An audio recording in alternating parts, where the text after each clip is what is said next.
First item of business is we wanted to have a moderated community discussion. So what we're gonna do, it's gonna be tough, folks, so what we're gonna do is we've asked our school district moderator, Sarah Shippey, to come in so the board can pay attention to comments. And we wanted to talk about the future of the district a little bit.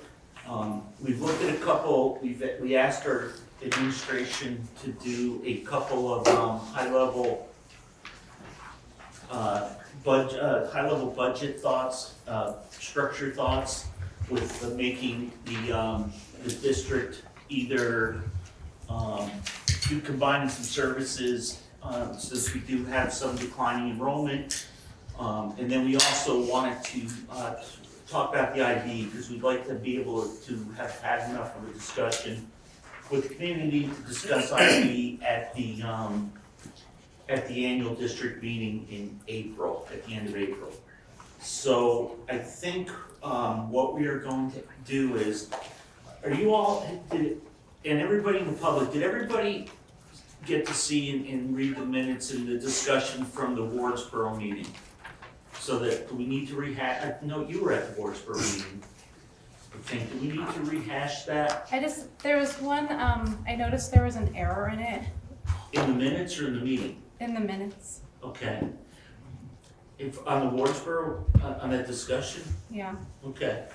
Well, she usually does really good at minutes, but you can talk to her, she's I right will. there. What did you see that was wrong?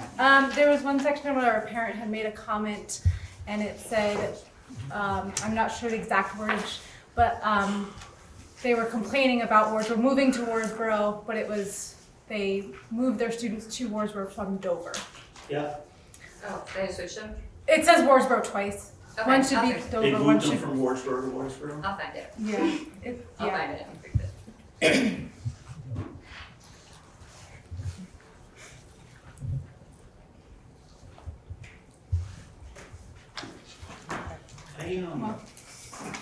I don't see that in the minutes. I'll find it. Let's see. Okay, I'll find it. just, we'll make a note on that. Thanks. Yeah, I see it. Okay. Yeah, I got it. Towards the beginning. Okay.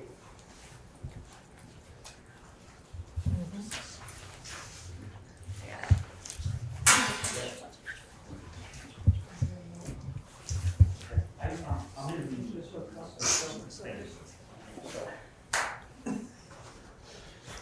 Sorry. So, okay, anything else? No, No. thank you. So do we need to do a review of that, or is everybody good? You guys all good? Okay. Is there anybody in TV land that wants to do a rehash? Or are we okay to move forward? You have to raise your hand or speak out, forever hold your peace. Here comes Kate. Okay. Okay, so then let's just move forward. So I'm gonna turn it, I don't think there's anything more that we need to do, and we can just take comments. So why don't you go ahead and take comments from the whole world. Okay, so I'm going to ask anybody who wants to comment to say their name before they start speaking so that our, all the minutes that are taken can be reflect that accurately. So is there anyone in the room who would like to ask a question, offer a comment, or suggestion?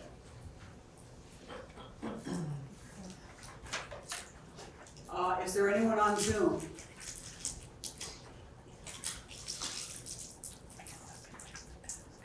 Seeing none. Well, how about if we do this? Just wondering if you're gonna present Plan C or you want us to ask questions on Plan C or Option C. Well, that's what. Or both. They've been out, so if you have questions or comments on it, but if you want, I got 3 letters I could start with. I will start with my Go comment. ahead. Tricia Clark, pre-K and kindergarten teacher of Wardsboro. Just a few things that I just want to say, I guess, not necessarily questions. I'm noticing that there's a lot, if we just look at here, there's a lot of black cuts that Wardsboro is making. And a lot of them are unified arts. You know, I wonder if we cut that much back in unified arts, if the teachers are gonna stick around, if we're gonna have those bodies, like qualified teachers, or it's just gonna be a body to fill that position. I worry about paras being cut, especially at Wardsboro with multi-grade. Teachers and students need paras to make it all work. They're really important to us. The other piece that I'd like to add in is about the pre-K program. Our numbers are low in that program for sure. If our students go to Wardsboro, are they gonna come back to Wardsboro? Are they going to go anywhere for an early I'm childhood? sorry, you said if they go to Wardsboro, are they gonna come back? Or if they go to Dover, are they gonna come back to I just wanna be sure Wardsboro? that- Sorry, Okay, thank you. Are they going to come back to Wardsboro to further their K through whatever education? Are they going to go anywhere? Or are they just gonna join us for kindergarten? Are they going to get an early learning education? And then that's just our feeder program. So if we don't have those, if kids do get stuck in Dover, what's gonna happen at Wardsboro? That's scary for me. So just throwing those ideas out there. Is there a response from? No, we're just taking. Oh, it sounded like she was asking questions. It's just food for thought, Okay, all right. I guess. So I have 3 letters, so, and I don't know, were these in the part of the minute packet, the agenda packet? There was a link to them in the Yeah, the correspondence. Okay, so we got, Nicole Ray is a fairly new Wardsboro parent, student kindergarten class. For the past 2 years, they've watched community and staff in the area become anxiety-ridden during budget season, uncertain whether devastating cuts are gonna claim their livelihood or close their child's school. I know they knew all this, but I can't help but think to myself that should we be asking bigger questions? I have a big picture idea, which I do not think would be popular, but maybe something to consider. Is there a reason why WCSU schools cannot all be part of the same district? I understand there's a lot of history I may not be aware of, but it may be worth a conversation. I noticed that Wyndham and Marlboro were not able to survive as individual schools, and maybe combining all our forces would be a good idea for longevity in the area. If we were to merge, maybe we could escape the cycle of nitpicking our schools and staff every year. These budget cuts affect us all. As staff at the SU is let go or reduced, it affects our home and family life as programming is cut down in our elementary schools. Families move away or pull their kids out of their home school. This does not seem sustainable for our rural towns. If we end up closing more schools, we will lose our communities and way of life here. Personally, I'm not a parent that has sights set on BBA for the future. It would be my biggest joy to see all of our families put our kids into Leland and Gray High School and watch it flourish. I know high school choice is very important to some families, and maybe there's a way for those with school choice to maintain it while also being able to share resources with the children, while the children are in elementary school. I know if we're able to combine, some students from Jamaica would choose to attend Wardsboro over Townsend Elementary and in return increase our class sizes. I want to thank you all for your hard work you're doing and for the opportunity to voice my opinion. I know you have a task at hand, but my request is that you look at the bigger picture and consider bolder action in order to preserve extraordinary mountain lifestyle here in Wyndham County. We have a letter from a parent who is not in the district, but they tuition a child into the district. So I was regardless of where 6th grade is located, if the school has 7th and 8th grade, the classroom structure and curriculum are vastly different than what's implemented in Dover, Wardsboro, or Twin Valley. At this point, I had personal experience with Leland and Gray, but their structure is replicated at MEMS, Floodbrook, Long Trail, Maple Street, and Brattleboro. Once kids hit 6th grade in those schools, they are in a different wing of the building. They're changing classes with teachers who specialize in either English, science, math, or social studies. Their specials also look different as well. This isn't the same structure or focus we have at Dover. Wardsboro, these kids generally have some earth sciences and social studies mixed into the EL curriculum, but not nearly to the extent of their counterparts in other schools receive instruction. It's for this reason we're suggesting removing 6th grade from River Valley's and why I said I agreed. Oh, Karina, at the last meeting. And then I got from I think another, that one was in our, was that in the packet? I don't see that I one. don't know. And then, pardon? Allison, didn't make it in there? He's not in this packet. Okay. How about Jennifer Hector? Yes, that one's in. Two Okay. letters. Two. I only have one. I don't know if it's the same thing, but there's two, there's, Going sideways. well, I think it is. One's just sideways. Anyways, I have some more thoughts on the future of our school. I don't know, was she at the Here. last meeting? Start. Here, She has here's, two. Yeah, there's actually one's dated January 15th, one's dated January 26th. Okay, I have the January 26th one. here's that one. Is that one? I have the 26th. So do you have the 15th? Is that done? Yeah, I have that one. Thanks. Sorry. Okay, River Valley School Board, I'm a parent of a current 5th grader at Wardsboro School and a 7th grader at Floodbrook who graduated from Wardsboro Elementary last year, and I'm a paraprofessional at Wardsboro. I would like to share my thoughts on the future of our school. I'm largely in favor of the 6th grade moving to middle school. You guys all set? I believe in 6th grade, they are ready for the middle school experience, more responsibility and more opportunity. I also believe it would benefit them greatly to start middle school at the same time as the other students who enter 6th grade. As you know, it is unusual for an elementary school to still have 6th grade. Allowing them to move on as 6th graders would also benefit Wardsboro. I have thought for a few years it would make a lot more sense for our configuration to be pre-K in one room than K1, 2, 3, 4, 5. If we no longer have a pre-K option, we could use extra classroom for specials. It's extremely important that we maintain our school choice. My son is having a very good experience at Floodbrook and would benefit our younger son tremendously to be able to have his older brother at the same school. I hope to take this into consideration. And then I had some more thoughts on the future of our school. The timing of this decision is so hard for all staff, not knowing what the future of our jobs holds is causing us all a great deal of stress. Many of us are on a list of cuts in one way or another, as you can imagine. This is quite scary. Another impact of the timing is the potential moving to 6th grade, which I'm largely in favor of. They are to be done at Wardsboro after 5th grade. We as parents of 5th graders, along with the teachers and other staff, need to start making plans for them to have a graduation and an end of elementary school trip, which has been a tradition at WES for many years. These kids deserve to have their own graduation trip, which both take time to plan and fundraise for. Next, removal of pre-K feels like the beginning of the end of our school. I am the parent in the younger grade, so I see firsthand on having one student in pre-K is not viable, fair or beneficial to the student. However, removing the program altogether greatly reduces any chances for new families to begin their education or school. I also understand we just don't have the kids in our town alone to support the program. So I would implore the board to consider allowing students of Jamaica to come to Wardsboro.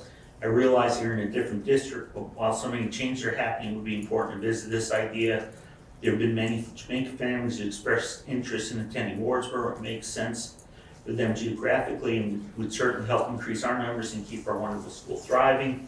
It would be ideal to be able to have a classroom in our school, specifically for pre-K, be it 3 and 4-year-olds or just 4-year-olds, and the other classroom just follows. I think that's a repeat. Yeah, K1, 2, 3, 4, 5. I know that many of our staff would love to see this happen for the benefit of our students and the benefit of our neighbors in Jamaica. Lastly, many of us are aware of the large salary increases at central office. We ask that you be considered before making cuts at the student level, maintaining a strong staff for the students at the school levels, putting students first, which would be the primary consideration. So those are our 3 parent letters. Do we have anybody new join? No. Okay. Did you read this follow? Yeah, I read that. I read that. First. So, You read this one today? didn't I read it good? There's 3 of them from the same person? No, this is a different one. We got this before the last meeting, but I don't think it was in time for the agenda. Oh, I'm sorry. Let me comment on that letter. Well, sure. I just wanted to point out, it's the one, I think it is It's not signed, so it would be an anonymous letter. Well, no, No, that's- oh, this one isn't signed, yeah, okay. So I don't know if that's something we should read, No, that's fine. because I know we asked everyone. Is it- They got that concerns. I think we can read it. Just wanted to point it out. Does the board have an issue with reading this, Steve? You? My recommendation would just be that it be weighted accordingly, that it's an anonymous Yeah. letter, so consider. Kate, are you okay with reading an anonymous letter? I mean, they did say a Wardsboro parent and community member, so. Although it may be too late in the year to bring forth this matter, the two towns, I want you to consider a full consolidation, or at least a plan towards full consolidation of both the Wardsboro and Dover Elementary School. I'm a resident of Wardsboro, parent to a sixth grader and kindergarten student at the Wardsboro School. That probably narrows it down a lot. And work at Wardsboro School. I believe this option is truly what is best for both communities, and the decision aligns with the WCSU mission to provide leadership and resources to ensure a strong educational system for all students, as well as put students first. This move would bring us to closing the Wardsboro School. Decision will be very difficult for the Wardsboro community, but with the graduation of their largest class and lack of new students coming in, the future of Wardsboro School is inevitable. The declining enrollment in Wardsboro brings us to make these hard decisions and require to really think about what's best for our students. With the current proposals on the table, there's a significant reduction of staffing in Wardsboro School regardless of which plan is chosen. This leaves teachers and students with limited resources, while teachers are asked to provide social, emotional, and academic support and intervention while teaching the standards of 2 grade levels. If option B is chosen, I am unsure how we can consider Wardsboro STEAM School when cutting the position of STEAM and art teacher. How do teachers utilize unified art teachers and to collaborate and co-plan to bring the arts into their everyday learning in EL modules and performance tasks. I know therapies and services for students are allocated based on student count and not always student need, and with only 31 anticipated students next year, services will be limited and scheduling of various therapies will be nearly impossible.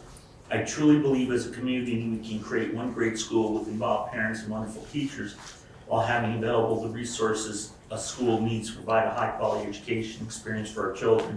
Thank you for considering this option. So we have four letters from parents. I sorry that I saw you walk in late, but it's asked if there was any comments or Comments as to combining the two schools, or? well, as to that, the IB program and on the budget and just anything. Yeah, no, it's more coming to, I couldn't get here any earlier, apologize, but Excuse me, could you give your name, please? Oh, I'm sorry. yeah, well, just let me finish what I'm saying, then I'll give my name. I couldn't get here any earlier, but I was more interested in, I don't have so much an opinion, I wanted to hear what the process is and what's happening with the combination of the two schools, so my name's Kane Gallagher, though. Thanks. You're welcome. For the people taking the minutes. Yeah, you got it, absolutely. Yeah, and I think there's a sign up. I already You wrote got it it, down. okay, so we're all set, thank you. Thank you. There's someone with their hand up online. Go ahead. Kendra? Sorry, it took me a second to unmute. I just kind of wanted to put it out there and not at all to dismiss or downplay any of the very valid concerns that the Wardsboro school community has. And I know it's easy for me to say the following things as a Dover parent, but I just wanted to put it out there that from my perspective as a Dover parent, the idea of Wardsboro coming and in any way being merged into the classrooms that our kids are in is like a really exciting and positive thing. That every collaboration we've had with them in the past has only been better because of the families and staff and the students at that school. And so for me, it's a really exciting idea to have the schools combine and to possibly not have, I have a third, first, and pre-K4 student.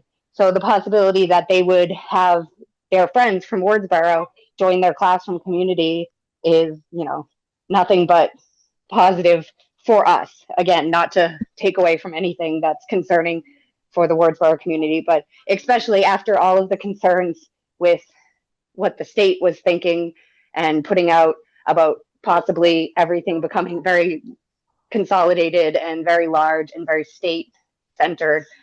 The idea of being able to keep our community still small enough, because to us, Wardsboro is definitely our community. as well. So that's just my 2 cents I wanted to have on the record. Is there anyone else who would like to add anything at this time? I don't see any hands on Zoom, is that accurate?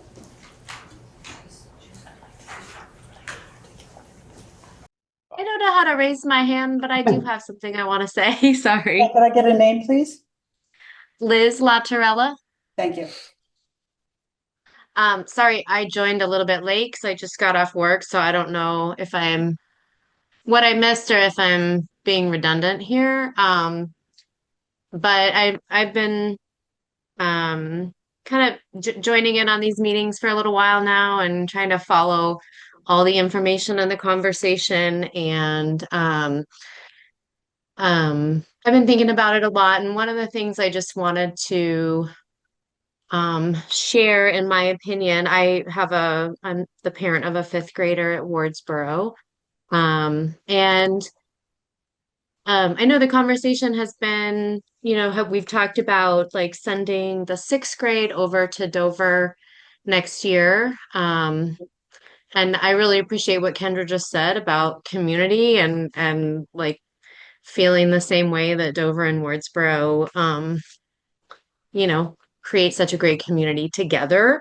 I guess my concerns about possibly moving the 6th grade over there next year, it's just thinking about all the multiple transitions that 6th graders have coming up with kind of finishing 6th grade, then moving on to middle school, then transitioning to high school, and kind of looking back at, this class in particular was also kindergarten during the pandemic, when the pandemic first started, and looking at what a huge disruption that was to the start of their elementary education. And I think I know everybody was impacted by the pandemic, but I feel like the continuity and consistency, of being in the same place through 6th grade, if they can, I think is really important for them catching up on their academics and social emotional learning. Because I know some kids in this grade didn't even get to have kindergarten, and are still catching up. So I'm just a little concerned about giving them an additional transition before the natural transitions into the next couple phases of their education, and think that it would be really great if they could just have the continuity to get through this part of their education through elementary school. So yeah, that was what I wanted to share. And I don't know if if the conversation has shifted, but I'll try to catch up on any notes I missed from the start of it. Thank you. There seems to be some new people have joined. Do you have any comments or questions you'd like to bring up? I have nothing. Thank you. Thank you. May I just ask a quick one? I just want to make sure we've gotten everybody. Whenever you have time, if you need to take them first, that's okay too. I'm just asking. Is there anybody else on Zoom who has not had a chance to speak yet who would like to? Hearing none? Are the 2 considerations for the combination of the schools and the school choice totally separate? Like, I guess my question is, if the schools are combined, is it more likely that school choice is retained, or are they 2 completely separate issues you're considering?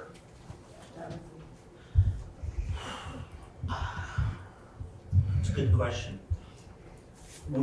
There's no proposal to combine both schools completely. Okay. The combination thus far. There's a proposal, we're looking at maybe combining some services. School choice has to deal with secondary, 7 through 12. Yep. That's a totally different thing. There's the answer. All right, that's good. Okay. Valerie Bills, I'm a math interventionist at Wardsboro. I guess I don't have any doubt that the 2 schools combined could create a pretty amazing community. But we're a pretty amazing community. Sorry, I've been there a long time and it's really emotional. Wardsboro is a pretty amazing place as it is. And I'd hate to see us lose that. So I just want to put that in that not all of us are in favor of closing the doors. That's okay. can I just make a couple comments? So, just there, you know, we were looking for input as a board, and I'm gonna ask all the board members to speak, but I just wanna correct a few things. I don't believe that we've ever said we wanna close a building. And we can't just unilaterally close a building. The 6 board members can't vote and say we're gonna close Wardsboro to Dover buildings. We can't even reduce grades without a vote of the populace. So that's not, I don't believe that's anything, we've never talked about totally closing a building, and the town of Wardsboro has to vote that, you know, to do that anyway. So that is not, we can't wave a magic wand and close a building. And I'm gonna miss a couple things, but somebody had made a comment, one of the letters I believe we read, made a comment about why don't we just join with West River? That's something we can't just wave a wand again, and that's even more complicated, because to close the Wardsboro building, we would have to have a vote of just the Wardsboro people and the River Valley folks, but to join the West River group, we would have to have a vote of our whole entire district, and then the West River group has to vote to take us on. So that's a 2 vote, and I don't think the West River people would say no, because you know, it's probably as much of a benefit for them. To close 6th grade, I believe requires a vote. We could do it as a temporary thing, we could shift it over here without a vote, but to say we're not gonna do 6th grade anymore would require a vote, because that changes our structure. Our structure is a pre-K through 6th grade buildings, and to change that requires a vote of the populace. It doesn't, it's nothing the board again can wave a magic wand. And to allow Jamaica students to come into Wardsboro, again, is nothing that we can do. That requires a vote of the West River people, because they would be paying tuition, and it would require a vote of, now I think we could just accept them as tuition students, but West River would have to vote to allow them to take income to us. And then the preschool, anybody can go anywhere they want for preschool. And there's no, if you have a child in Burlington, you want them to go to the Wardsboro preschool because they really want to go there, they can do it, and the district pays tuition to us. So you can lose preschoolers anyways. Preschoolers kind of have free will. They can do anything they want, go anywhere they want. But most of the time, their parents tell them what they got to do. So I think those are the 4 or 5 things I just want to cover in the comments. So if we have nobody else who wants to There comment. was someone else that just joined, Karina Martin. Oh, she's at our last meeting. Uh, I have her notes. I see, Karina's just joined, as a couple of other people fairly recently. Do any of you have questions or comments you would like to bring up? This is Karina Martin. I do not. I just wanted to be a participant and observe and listen. Welcome. Is there anyone else? Hey Sarah, this is Dana Cerise. How are you? Hey, Dana. Okay. So I wanted to ask Richie. So the vote on moving the 6th to choice, you said is a populist vote. Would that have to be at town meeting? Would that be a separate scheduled vote that we would all as a town vote to move the 6th to choice? What would that procedure look like? I believe the board could put it out to vote when you vote for the school board members the Monday before the annual meeting, because we would want that to be a ballot vote versus just a vote at the meeting. And we would have time to put that forward if that's something that people want to consider. There's some. Isn't it a vote of the town? The towns. Okay. Yeah, it's a vote of the whole district and not the towns. So just closing school requires a vote? To change our structure. Change the structure requires a vote of the entire district? Of the entire district, yes. Can I answer your question, Dana? Yes, sir. Thank you. I'm not aware of anyone else who wishes to comment or ask questions. So I'd like to just ask the board members, to any thoughts they have. And I think we should start with the senior members and go down to the least senior members. No, go ahead. Yeah, I think I just would like to get some clarification on what you just mentioned about changing the grades and how that would work. Because if we're putting together a budget, one of the options for the budget, so if the school, if the board were to vote on the budget, which sends the 5th, 6th grade over to Dover, then what you're suggesting would also be to have a second vote. No, to close, not have 6th grade. To not have 6th grade. Right, that changes our structure. To move students around doesn't require a vote. To close the building requires a vote. To join another district, to change our structure, requires a vote. Right, And Bob is gonna yell at me if I say something wrong. Yeah, that's good. So now I think I understand, yes. We're changing the structure. So by sending 5th and 6th graders from Wardsboro to Dover, you're not changing the structure. Correct. But if you create a 6th grade choice, you are changing the structure. Right, because we no longer offer 6th grade as part of what we have. We're pre-K through 6. Okay, so changing the structure requires a vote of the district. Closing the school requires a vote of the town. Yes. If we were to join the Leland, the West River District, so we were part of the Leland and Gray, and we lost school choice, that requires a vote of the populace because it changes our structure. Changes the structure. Okay. So that option, the option of creating a 6th grade choice is not one of our options for the budget. We haven't created a budget for that. We haven't discussed that yet, but we can do that. Oh, yeah, okay. The only thing we're discussing budget-wise is either to remain with some cuts or to move the 5th, 6th graders from Wardsboro to Dover, and what the budget implication would be for that. Yeah. Okay. Good. Sorry, I can't figure out how to raise my hand. Does this also have to do with when you're talking about closing the preschool program? I'm sorry, I can you repeat this is Amanda? Yeah. Could you repeat that question, please? Yeah, so you're saying you have to put a vote to not the town, but to close the 6th grade. Is that true for the preschool program at Wardsboro as well? No. Okay. We still offer preschool. Within the 2 schools. Correct. Within the district. Remember, we don't have 2 schools. Sure, We I have got you. one district that No, I operates know. 2 buildings. I know, yep, got it. Okay, thank you.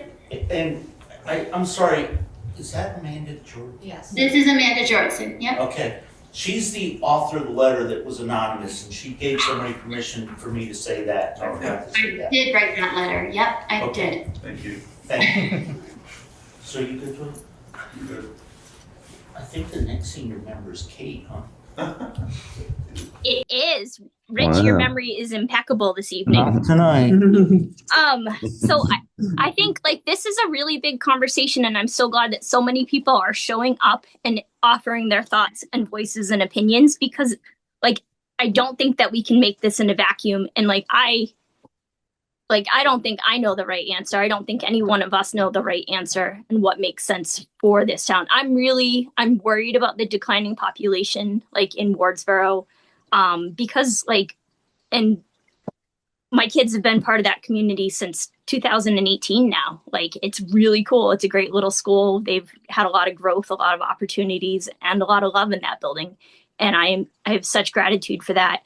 And I think, I don't know what the future holds. And there's so many things happening, both at the state level that we can't control, but this is our local level. And that's why it's so important that people are showing up and using their voices and saying what they think and what they feel makes sense for the students, because there's a number of different students, and there's probably 4 opinions to go along with every student, because this is a really hard conversation.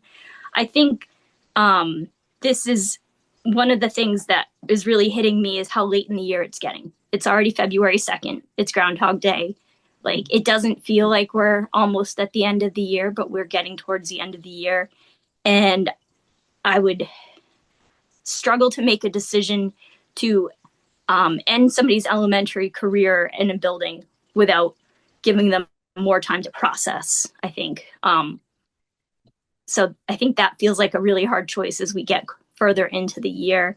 I know that we have to be really mindful of the budget, and we have to really make some tough choices. But one of the things I've always been really proud of during the time that I've been on the board is that Rich has always centered us to the part that we keep it student-centered first and foremost, that we focus on providing the best education for the students first, and then we worry about the numbers after. And that, I think that's always been a really great way to anchor towards that. So I think it's just, I don't know, it's a really tough conversation, and I don't know what the right answer is at this point in the game, where we should take this conversation in the next steps. All right. Rich, I think the next after me Mike, would be Mikey. boy, is that scary. Admittedly, I'm way behind the 8 ball due to family and just health issues, so I'm kind of playing catch up on this, so I apologize to everyone. But, so truth be told, I didn't really know what the 2 options were until fairly recent, and I get to looking at them. And I think it's a tough pill to swallow. We need to obviously put the kids first, but at this point, we kind of got to take the emotions out of it, you know, our hometown pride out of it, make the best of the situation we had, and we just got to use the numbers. Numbers don't lie. Numbers are going to be our best friend. It will tell us basically what's best for the kids. But the school choice at the end of Dana really got me thinking. Making 6 choice. Again, we're just kind of spitballing all new ideas kind of as we go.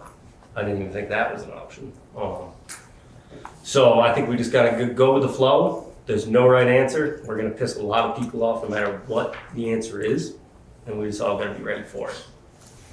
The hate mail and just all that good stuff that comes along with a decision like this. But you just got to honestly look at the numbers, put everything in the back seat, and just do what's right for the kids, and just roll with the punches. Gotta have broad shoulders. So, dodgeball? If you can dodge a wrench, you can dodge a ball. That's what Rich is trying to say. And I agree. If you can, you can. Gotta dance, baby. I want to see these things. We'll have a town board versus board dodgeball game. How's that? I'm ready. Yeah, I'm ready. I'm hiding behind Rich. Only about That's that. okay. Shrug the shoulders.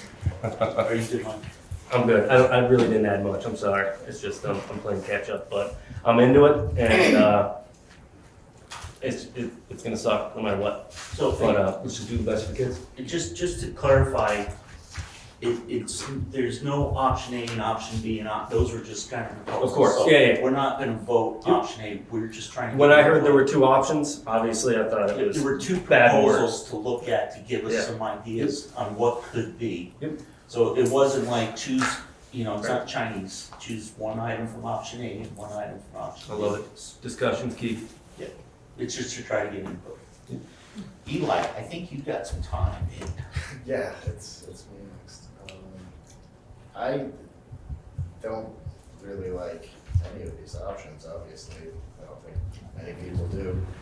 I think when we talk about numbers, though, we have to look at what the plan B will actually change as far as people's tax rates, and I don't think it's much. Ultimately, I did some quick math, and it looks like it's 3% of the budget to save that, and I don't think it's worth disrupting that many people's lives over that kind of percentage number, personally.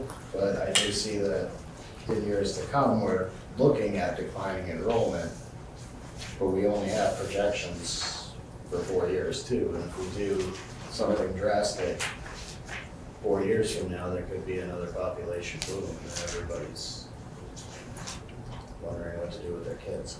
I think that's a good idea. So, right now, that's all I've got. So I just want to caution people, because like Kate said, we've always tried to focus on the best education program first. But you got to remember that what you put in for the budget has nothing to do with the taxes are going to be. Because you can cut your budget 50% and still get a 20% tax increase. It all is based on the number of students. It all is based on how much Kool-Aid they're drinking in Montpelier. It all depends on what they give us for, for the block grant, for what the feds are giving us, for the, what the SU office has done. So it's so many variables, and that's one of the really frustrating things about budgeting. Remember that I did budgets way before Act 60, and they were really easy because we knew a penny in Dover raised $12,000 on the tax rate. So we knew if you wanted something that cost $60,000, it was going to increase your tax rate, whatever, 6 cents. No, how much? 5 cents, I'm sorry.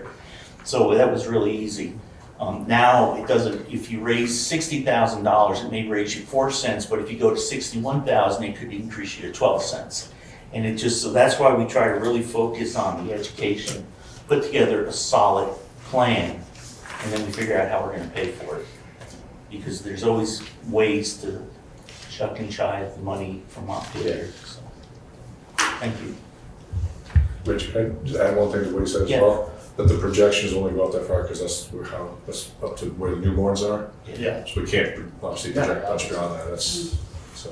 But if you've got a crystal ball that works, let me know. But that's why we stopped with 3 years out, because the kids would be 3. Oh, yeah. I mean, it would be silly to project beyond that. I mean, you would, if you were to project beyond, what they would do if you had a company do this, is they would just take the last number and carry that out for future years. Yeah. So you wouldn't really see any difference from whatever the most recent. It would, The 3-year-olds would just stay that way, or they'd use a couple year average or something, but it would be similar. So just so you know, when they built the addition, everything out that way, here, there was a gentleman who did financial planning, he would invest your money for you. And he told us by the time that was done, we would have 250 students in this building. That's why we built that addition. We've never been over 170 in this building. So there was an actuarian who came in and said, oh no, this guy's really off. And what he did was he looked at the birth numbers and he actually nailed it pretty close. And I know I've said it a few times, so it's kind of a good future indicator for us. So. Can I just ask a question about what you said? So essentially what you said. Hang on. Okay. Can we finish our last board member? We're gonna let the board finish. Okay. Me? Yeah, you. You don't have to say anything either. No, I don't really have any, obviously, I don't know what the right decision is. I think that this is not, it's more difficult because it's not happening in a vacuum. We're dealing with stuff at the state level too. And to kind of address what you were talking about, we don't know about the school choice stuff as we did in the past because we don't know what they're gonna do with our district or with our SU. So that makes all of this feel. And sorry, when you say SU, that's? With our supervisory union. Supervisory. We don't know if they're gonna have 5 supervisory unions in the whole state. No one really knows what they're gonna do. And the legislature's gonna decide that, or? Excuse me, this isn't supposed to be a conversation. I Sorry. apologize. So it's Just please.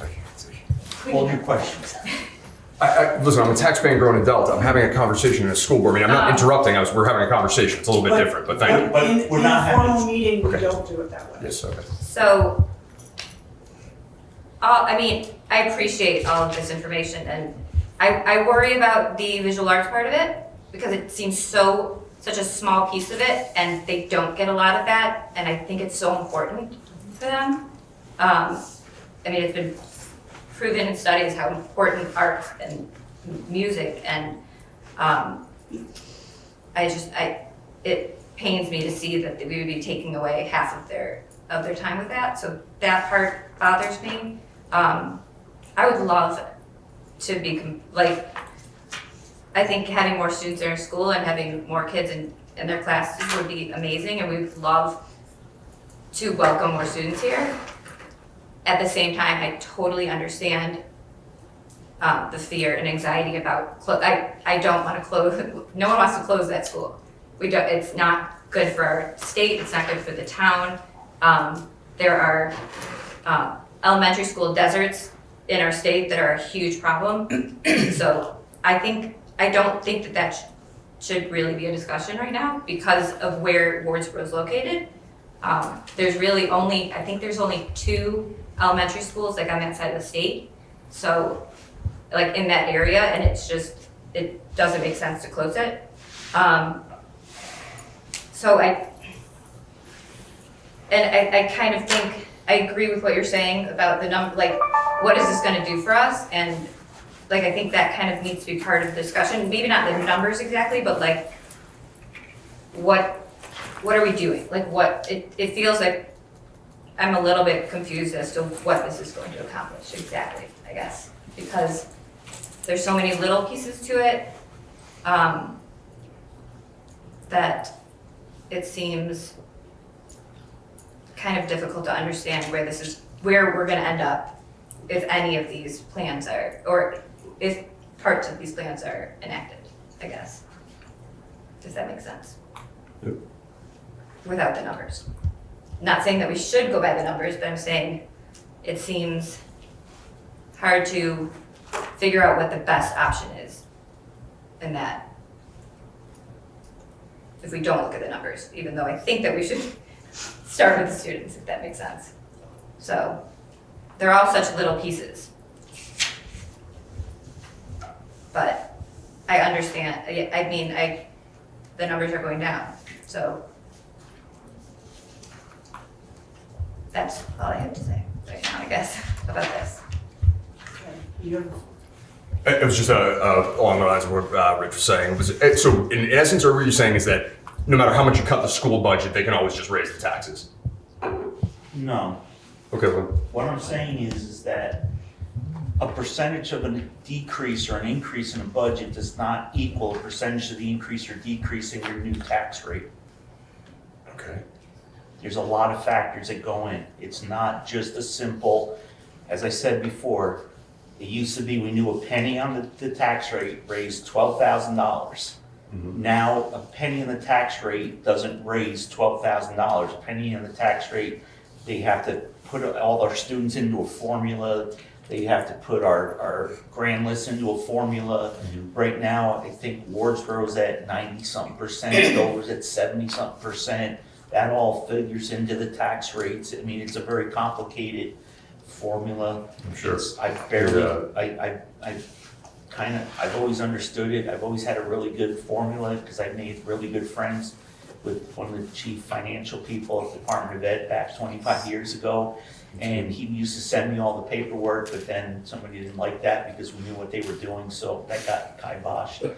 So again, it's not a direct correlation. That's what's so difficult, where we say, oh wow, we're just gonna reduce a art teacher by half-time, it saves us $3,000, that's not a lot. But when we've also reduced our students by 30 students, that's a lot of money per student, which then determines how much the state's gonna give us, and it's gonna determine where, if we spend too much money, the state takes more. There's an old saying, be careful what you wish for, you just might get it. And we wished for Act 60 to go away, and we got something worse, we got Act 68. Act 60 was easy to figure out. Act 68, they just made it more complicated. So it's basically, send me all your money, I'll tell you, Yeah.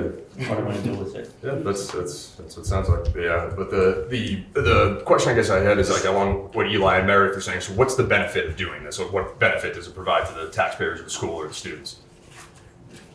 The proposal that you just made.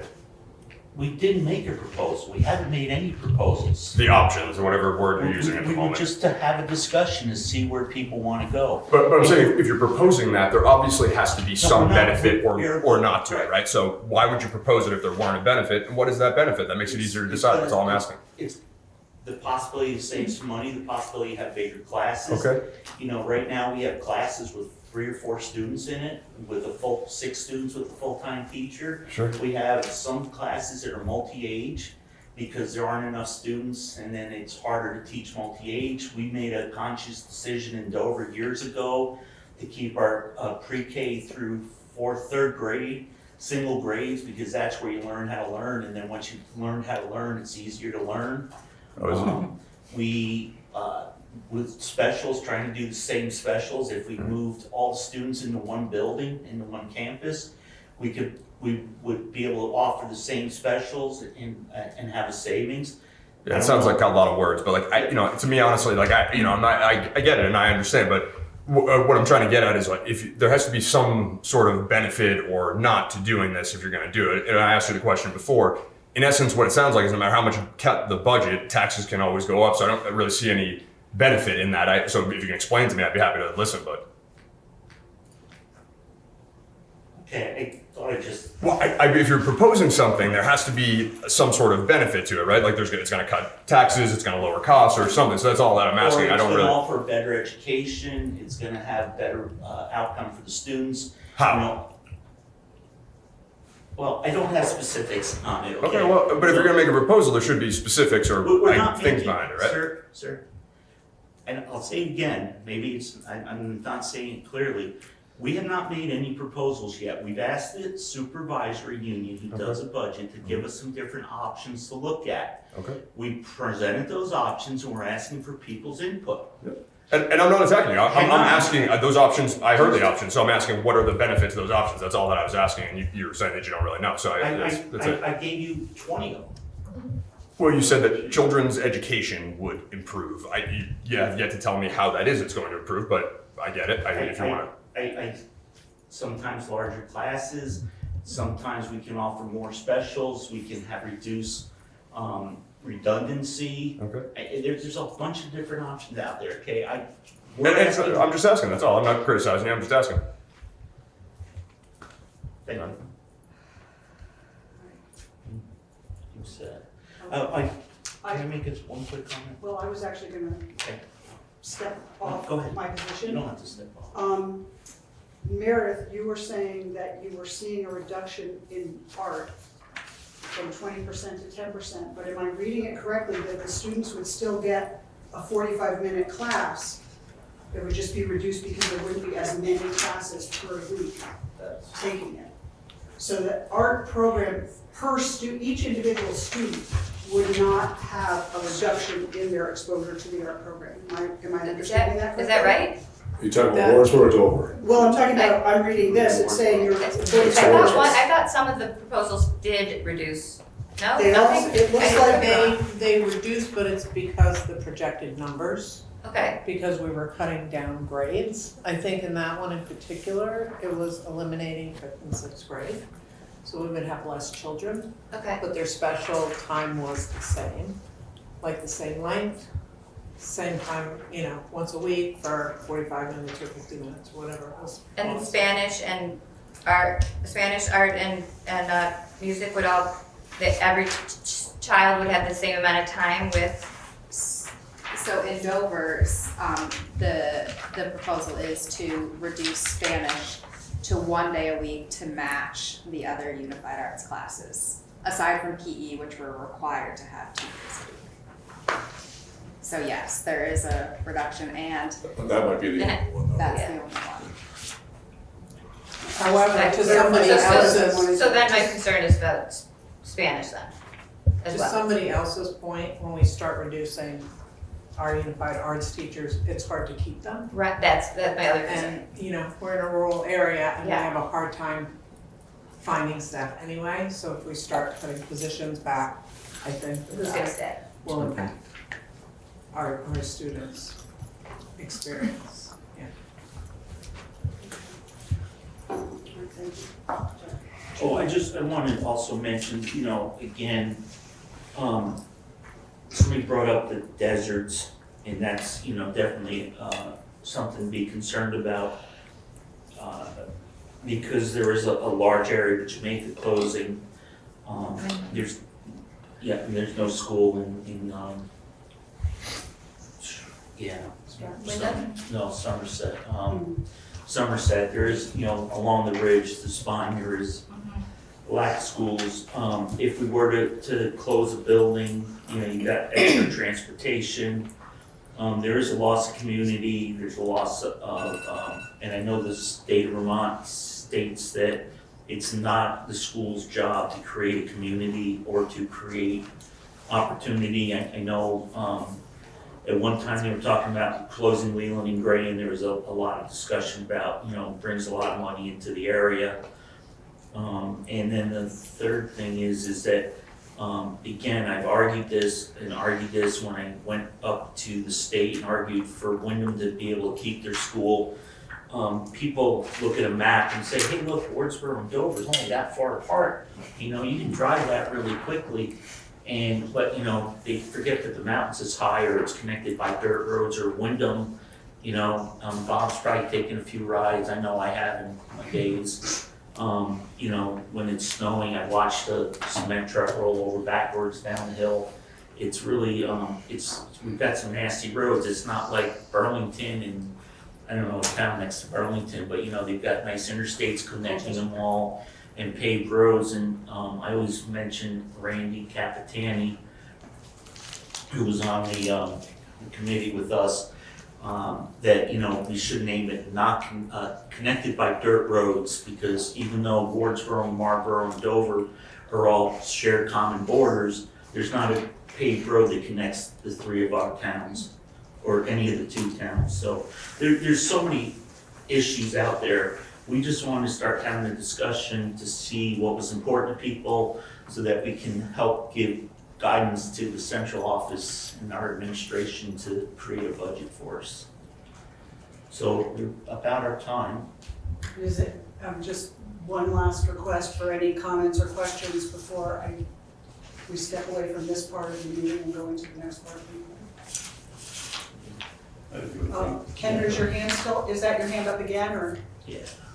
Yes, that was my hand up again. Okay. It just occurred to me, because we didn't really talk much about all the IB stuff, but I was just thinking that. The IB is going to be next, Kendra? Oh, I'm sorry. I thought we were doing open. I'm sorry. We were done, but let's kill this first. Okay. Well, I mean, it's kind of related in that. Let's put this one to sleep before we go on. Okay. I'll bring it back up next. Okay, was there anything else, or that was, you were just wanting to talk about IB? It was just kind of the overlap, like just wondering, like, about if we were to move 5th and 6th grade over, like, just kind of considering the impact that would have if we kept IB on those kids coming over and joining IB late in the game, blah, blah, blah. Just kind of that thought process. So it kind of is an overlapping concept. Okay, thank you. I just want to thank you for, you know, like allowing this conversation and looking at different options and everything that's out there. It's important for our schools and our communities, so thank you. Okay, so is Kendra here? Elisa Rich. Alyssa? Elisa. What? Yeah. Hello, your Hi. hand's up. Did you have something you wanted to ask or say? Yeah, I just wanted to ask, I mean, I know it's been advertised to the public to be at the meetings, but I just wondered if it would be helpful to hear from the teachers that are in like the classrooms of tiny kids, if it feels productive, or if this like looks like an improved proposal to have them combined, like just kind of the opinion of the people who are in the trenches from both buildings, I guess, how people feel about like the little classrooms or in the alternative, the combined classrooms. Does it feel like it's something that they want to change, or are they happy plugging along the way they are? Okay, so are there classroom teachers here who have small classes? What would your comment be about that question? And you don't have to, we don't want to put you on the spot either. You can say I don't really have a comment, but. Let's have some time to think about it and I'll get back to you. I can tell you there's pros and cons to both. The small community feel is amazing. Sometimes having a larger class with more kids for that social pool and those needs. So, you know, I could create a huge list of pros and cons for both, but, you know, it's worked at Wardsboro and somehow the community feel, I think, because the small class is definitely a benefit that we see at Wardsboro. And could I just ask the size of the classroom that you work in? It depends on the group I'm working with. Anywhere from 6 to 11. Thank you. And your class sizes? I have 6. Okay. And I have 5 in 6th grade. I can see the advantage of both, like Val was saying, and I can also see what Kendra was saying as an advantage to have an influx of new students coming in, or even just more students, because you have more conversation. You don't have the same three people always saying the same thing. So as with Val, I can create a long list, either way. Okay. And coming from the other side of the spectrum, as a graduate of a small school, graduated with 7 in my class, Marlboro Elementary. Both small community, but the shell shock is real. You hit Brattleboro, gets you. Going from, big fish, small pond. So you got to pay attention. I could definitely see the idea, like Kane, you were wondering, like the bigger classrooms, certainly at an older age, might be a benefit. Could definitely see that. So definitely pros and cons. We'd need a good minute. Be kind of cool to get the students' point of view. Maybe get some alums, but yeah, the shell shock is real. Oh, did somebody on Zoom have a? Alyssa, are you done or? Yeah, I'm good. Okay, thanks. Thanks. I think just going back to the difference between Dover and Wardsboro with the multi-grade at Wardsboro, and again, there's pros and cons to that of having older kids with the younger kids, having that good example, that plays a role in that piece as well. Class sizes with the multi-grade, you don't want 20 kids in a class. It's overwhelming as a teacher. So the small class sizes are good. So we went through this in Dover when we used to have a pre-1-1 pre-K. We had some different, and then we called the bubble class where we had 2 teachers and the teachers one teacher would follow a student. You were here for that. That was Jason's class, right? That was you. Yeah. So anyways, and then all of a sudden we had 2 teachers for like 12 students because we already thought the year before and a bunch of students moved out. And we really tasked Susan Mack at the time to come up with a plan because unfortunately, and one of the things that really hurts is Wardsboro's has more in the upper grades than the lower grades. But you don't want to move the younger grades around because it's nice, when I've always said that preschoolers need and kindergarten kids need to be close to home. So if they have an accident or they need mommy or they need daddy, or they need something, and that's nice in smaller grades. But then as you get in the upper grades, it's kind of nicer to have more kids. So like when you have recess kickball, it's not 3-on-3, it's, it can be more. And again, I don't even know if they play kickball, it's probably not allowed anymore for some reason. Do they play dodgeball still? Yes. So anyways, so what we tasked Susan with was, I said, what's gonna happen is the 2nd grade and the 5th grade are gonna be the 2 smallest classrooms, and we're gonna try to combine them because we're just gonna look at numbers of students. And that's something we didn't wanna do. So the task, and I'm gonna get it wrong, but it was to look at a structure that would take into account the fluctuating number of students in different classrooms to come up with a system that we're not having classrooms, very small classrooms or very large classrooms, and we're not combining classes that don't make sense to combine. And again, we joked that if we could get 50 new students into the Wardsboro building, we'd be okay. We wouldn't need to add a whole lot. I shouldn't say that. 30 students in the Wardsboro building, we wouldn't need to add a whole lot if they came in the right grades. Now, if you got 30 students to move into 6th grade, we'd probably be a little hurt. But if we could get 5 here and 7 there, but unfortunately we can't do that. So those are kind of, pardon? We used to have close to 90 in that building. No, I know that, but you know what I'm saying? But if you had a large group come into one grade, then we all of a sudden be like, oh my gosh, what are we gonna do? We have too many students in this grade and not enough here, so how do you, and there is and then the other thing we have is no matter who you are, no matter how great the educator you are, there's gonna be students you're just not gonna gel with, or students, families that aren't gonna gel with you. So it would be nice if we were a large enough school, we could have 2 classes of each grade so that maybe little Johnny doesn't like dealing with this staff member, they can deal with that one, and it, you know, it just saves us. But when you don't have those choices, it tends to move people around. So there's a lot of difficulty in a small school too. But the other thing is, you know, we don't want to be putting all our students on a bus and making them ride for an hour so we could have a bigger school. So it's a real balancing act, and I appreciate everybody's thoughts. And, you know, again, any thoughts you have between now and our next meeting, you know, write us letters. We like letters. I promise to read them better, because hopefully things will get better. There's one person on the, you can't see it because it's behind there, that just has a phone number listed, right next to Jen Hattrick in the corner. It doesn't have anything. Can you read the phone number? Just ask them to tell us who they are. Can 802-221-9768 please change your name or tell us who you are? Could be artificial intelligence. Okay, let's move on. Just write the phone number down. We'll be good enough. Okay, so if we're all good here, let's do IB real quick. All right. So, can Are you want to do presentation first? no, I just think, Bob, can you, or somebody, can you just give us a brief overview of the IB, what the committee found?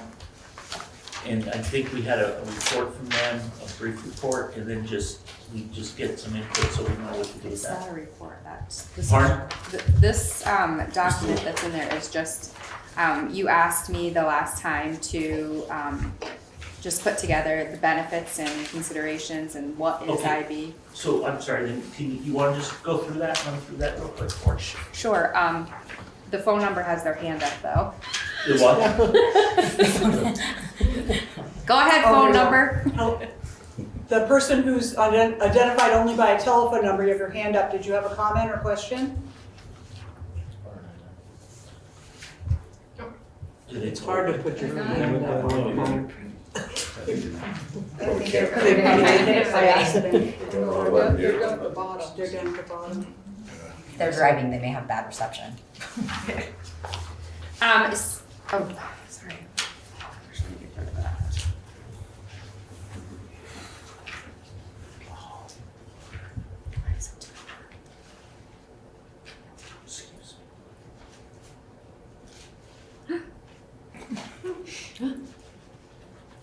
I don't know why it got so big.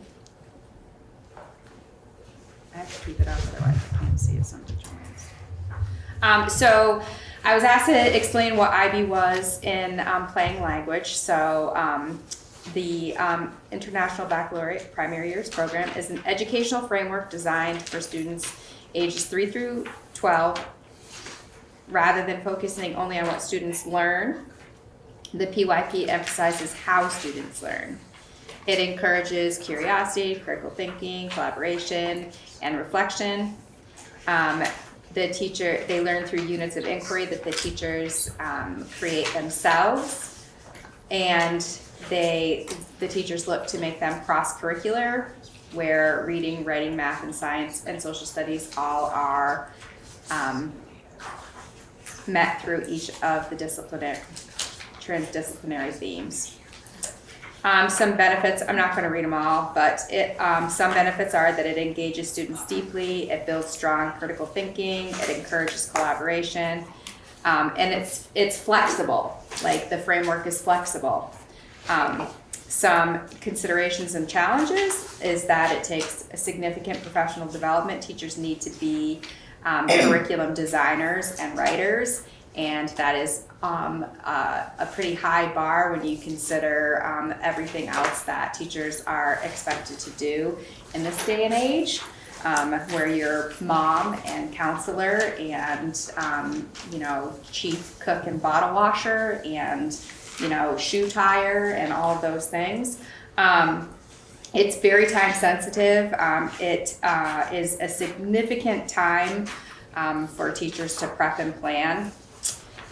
And it also requires strong collaboration, not only within the building, but to be able to do it with another school going through the same thing.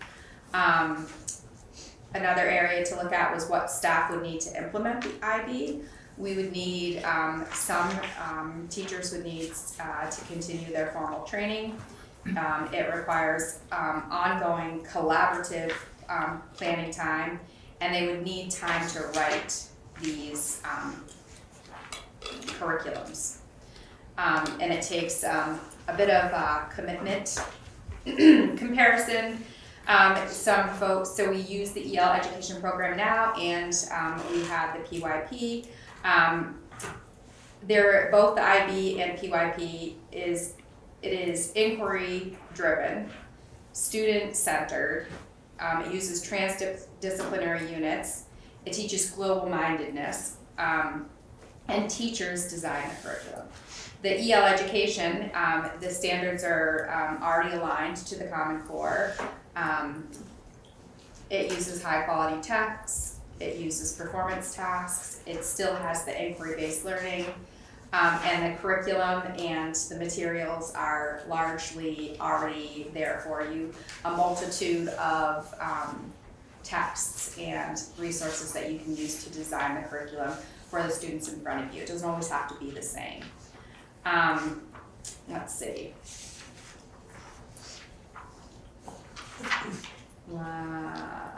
So some implications of having the PYP, it's again time sensitive. I don't love this term, but it's less plug and play, whereas EL definitely has a scope and sequence and themes and things like that. The PYP, you can change it, but it requires the teacher to rewrite it every year if they have a set of students in front of them that, just aren't loving what the teacher is doing. Whereas EL, you can change the text if you want to, or the complementary text anyway. Some pros for EL education is that it's research-based. That's one of the biggest pulls for me, is that it's hard to make sure that we're providing high quality instruction for students if the teachers aren't properly trained. At least EL is research-based. It has a strong alignment to literacy and the state standards. And it reduces the curriculum writing burden. Implications of EL education, it's not as flexible as IB could be. It requires integrity in curriculum structures and pacing. It does still require ongoing professional development. One of the drawbacks is that it's not yet aligned to meet all of Common Core standards. We still have to supplement some science and social studies, but so does everybody across the SU. And then there's, I was asked to put in something about training and cost considerations. And I just want to say that these are just ballpark figures. So don't anybody hold me to them. I should probably ask Heidi. They could have been a little bit more. But so IB Category 1 training is between $900 and $1,200 per teacher. That's pretty significant because you can't get the training here. You have to travel to get it, and the closest place we can travel is Florida. And so that's a plane ride and a hotel for several nights. So there's that whole piece that goes along with the $900 to $1,200 that just the program that a teacher would be taking costs. And then you have to remember that they happen during the school year, so then we need substitutes and that sort of thing. But I'll just read my summary. Both the IB, PYP, and EL support deep learning, student engagement, and whole child development. IB, PYP offers greater flexibility and inquiry-based depth, but requires a substantial investment of time, training, and financial resources. EL education provides a strong standards-aligned curriculum with built-in supports that reduce teacher workload and increase sustainability, and particularly in public schools. Careful consideration should be given to staff capacity, budget, and long-term sustainability when determining what's the best fit for our community. Thank you, Tracy. Yeah. So, Did you want to no, open it up for questions? yes. Yeah, any comments or questions? So we'll start with the people in the room. Is there anyone who would like to make a comment or ask a question? Just identify yourself. Yeah, Lindsay Campbell.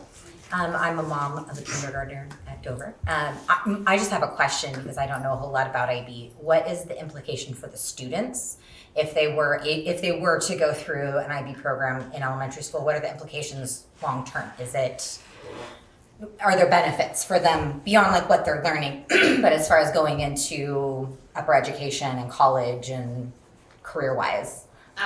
So after 6th grade, there's, I think there might be one middle school, MYP, they call it the MYP Middle Years Program, in Middle Vermont, but we're not even sure if that's still, if it's still happening because all across Vermont we're going through all of these changes, and so I'm not sure. Yes, you can go to an international baccalaureate degree program for high school, and you would graduate with the global mindedness and inquiry-based learning, but there are only a few within our area, and one is a private school, so that's, unless you were paying for it on your own, it's not one that the state of Vermont now allows, but I think that either EL or IB, they still give the student the best experience. I wouldn't say one is better than the other. I think that personally in a public school, it's a little easier to do something that is based, already aligned with Common Core and reduces the workload for teachers, particularly in this day and age because they are expected to do so much more for students when they're in the building. Thank you. Anyone else wanted to question or comment in the room? Anyone, Alan? Yeah, hi. I want to thank everybody for work on this IB thing for like a year now. I know it's like a pretty complicated subject and there's a lot of weird things about it, but the people have put a lot of work into it, so I appreciate that.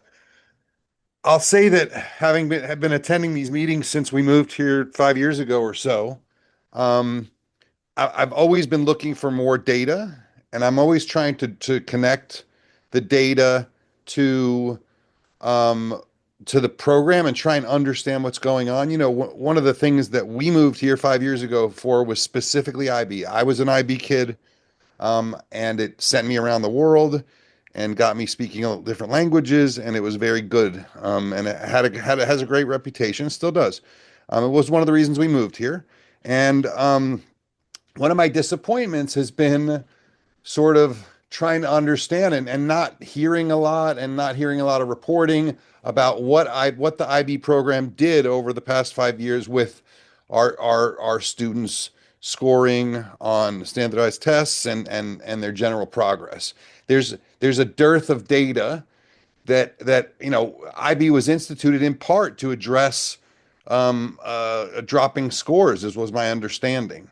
And my understanding is also that the school spends, whatever it is, 40 some odd $1,000, and there's supposed to be a whole support program, and they're supposed to be able to meet with the International Baccalaureate, whoever's their, account person, and then get help from them and to implement the programs properly.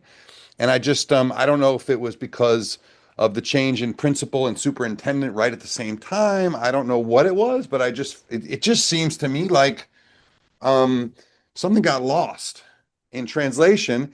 And then the district implemented this new curriculum, and we still haven't heard anything about what it's done for the kids, what's it's done for the scores, what's working and what isn't. How much support do they get from EL compared to IB?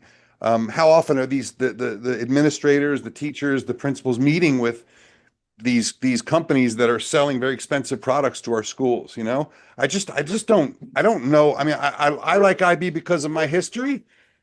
You got dogs barking, sorry. I like IB because of my history and because of my knowledge of it, but I just don't really know how it's working how EL is working, which one's better, or whether they're comparable, and what are the costs and what are the implications of trading one for another. And I feel like whatever decision, the town is going to be asked to make, that information just isn't in any packet. So that's all I got. Thank you, Alan. Would anyone like to respond to him, or do we want to have, are we just taking information? I think we'll just take. Okay. Was there anyone else who wanted to make a comment or ask a question? Looks like we're all set. So, if the board, can I just do a 2-minute? You can do as much as you want. So, we had some of the lowest test scores in the state. We had the highest special ed spending in the state, and I've said this before, so high that the UVM sent 2 professors down here for 3 or 4 days to meet because they just couldn't believe we were so bad in Dover.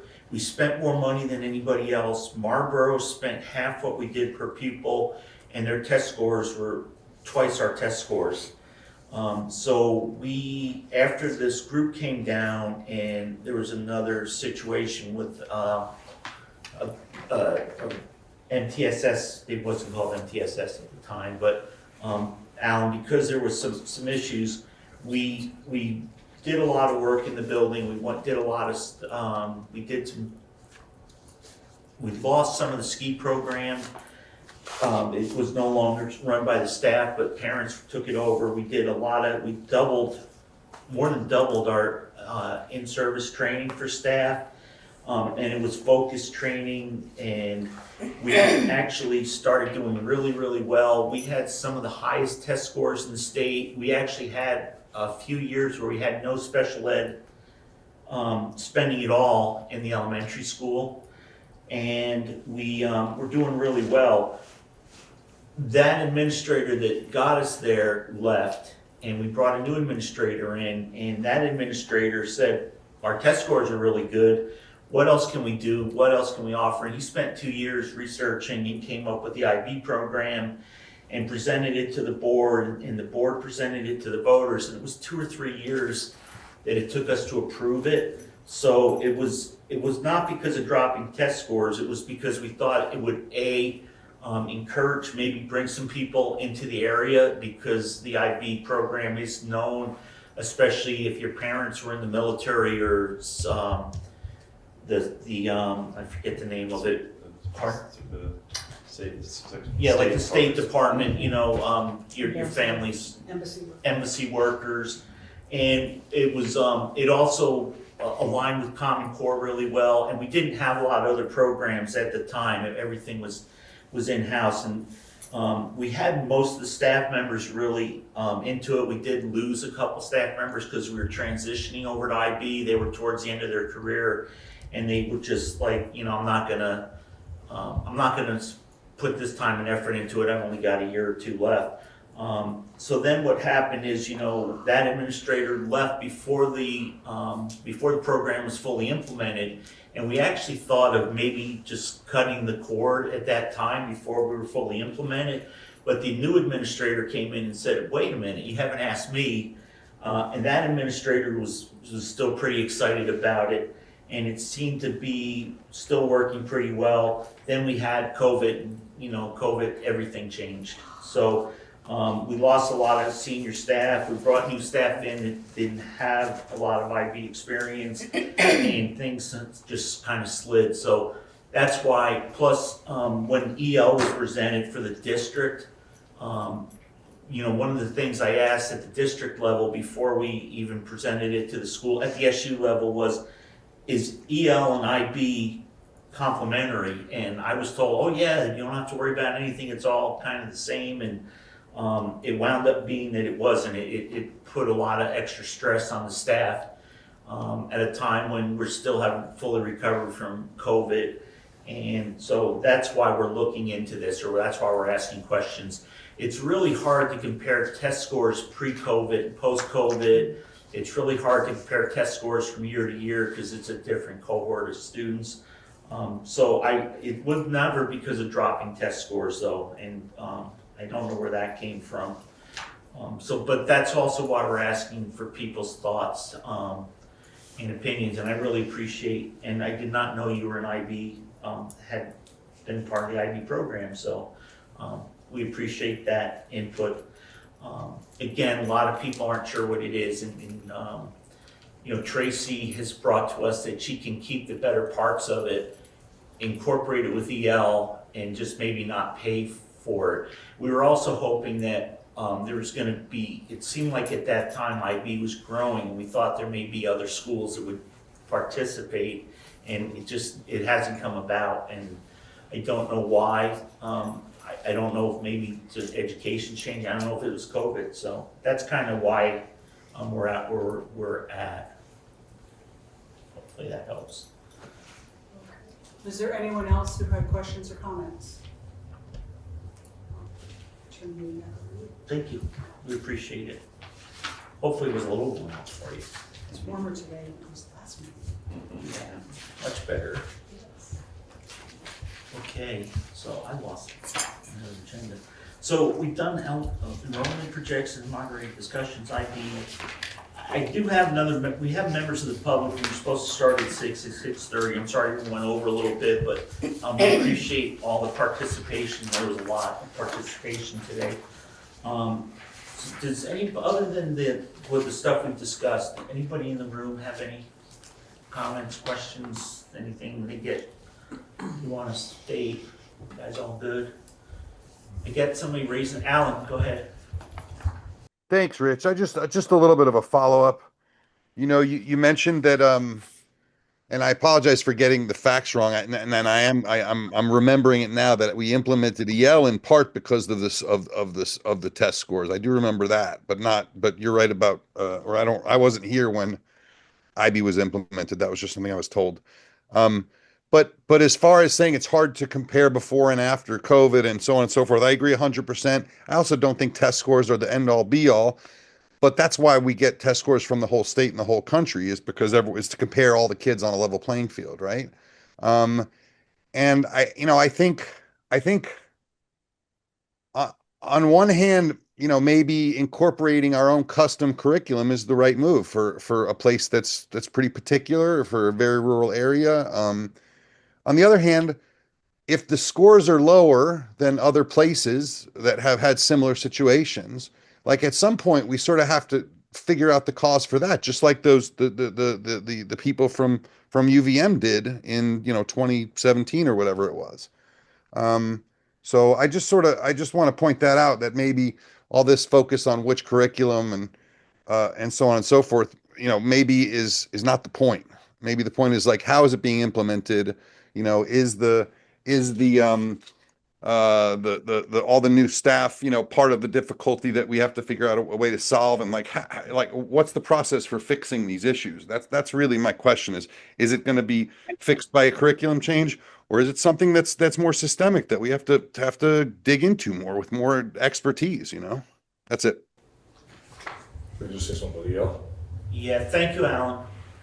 Yeah, so just to give a little background, as we heard the story there on the IB. So EL was presented by our curriculum director at the time at the SU level because after surveying teachers, the elementary level, well, before I even start there, let me just say that reading by the end of grade 3 on grade level is the biggest predictor of success in future grades and graduation rates and all that. So ensuring that our kids are at grade level by the end of 3rd grade is like, if we do one thing, that's what we gotta do well.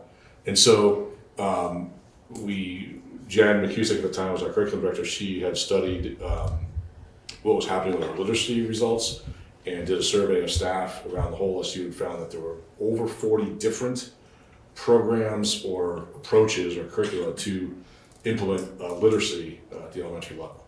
And that's where she brought to the leadership team. The leadership team was like, that's crazy.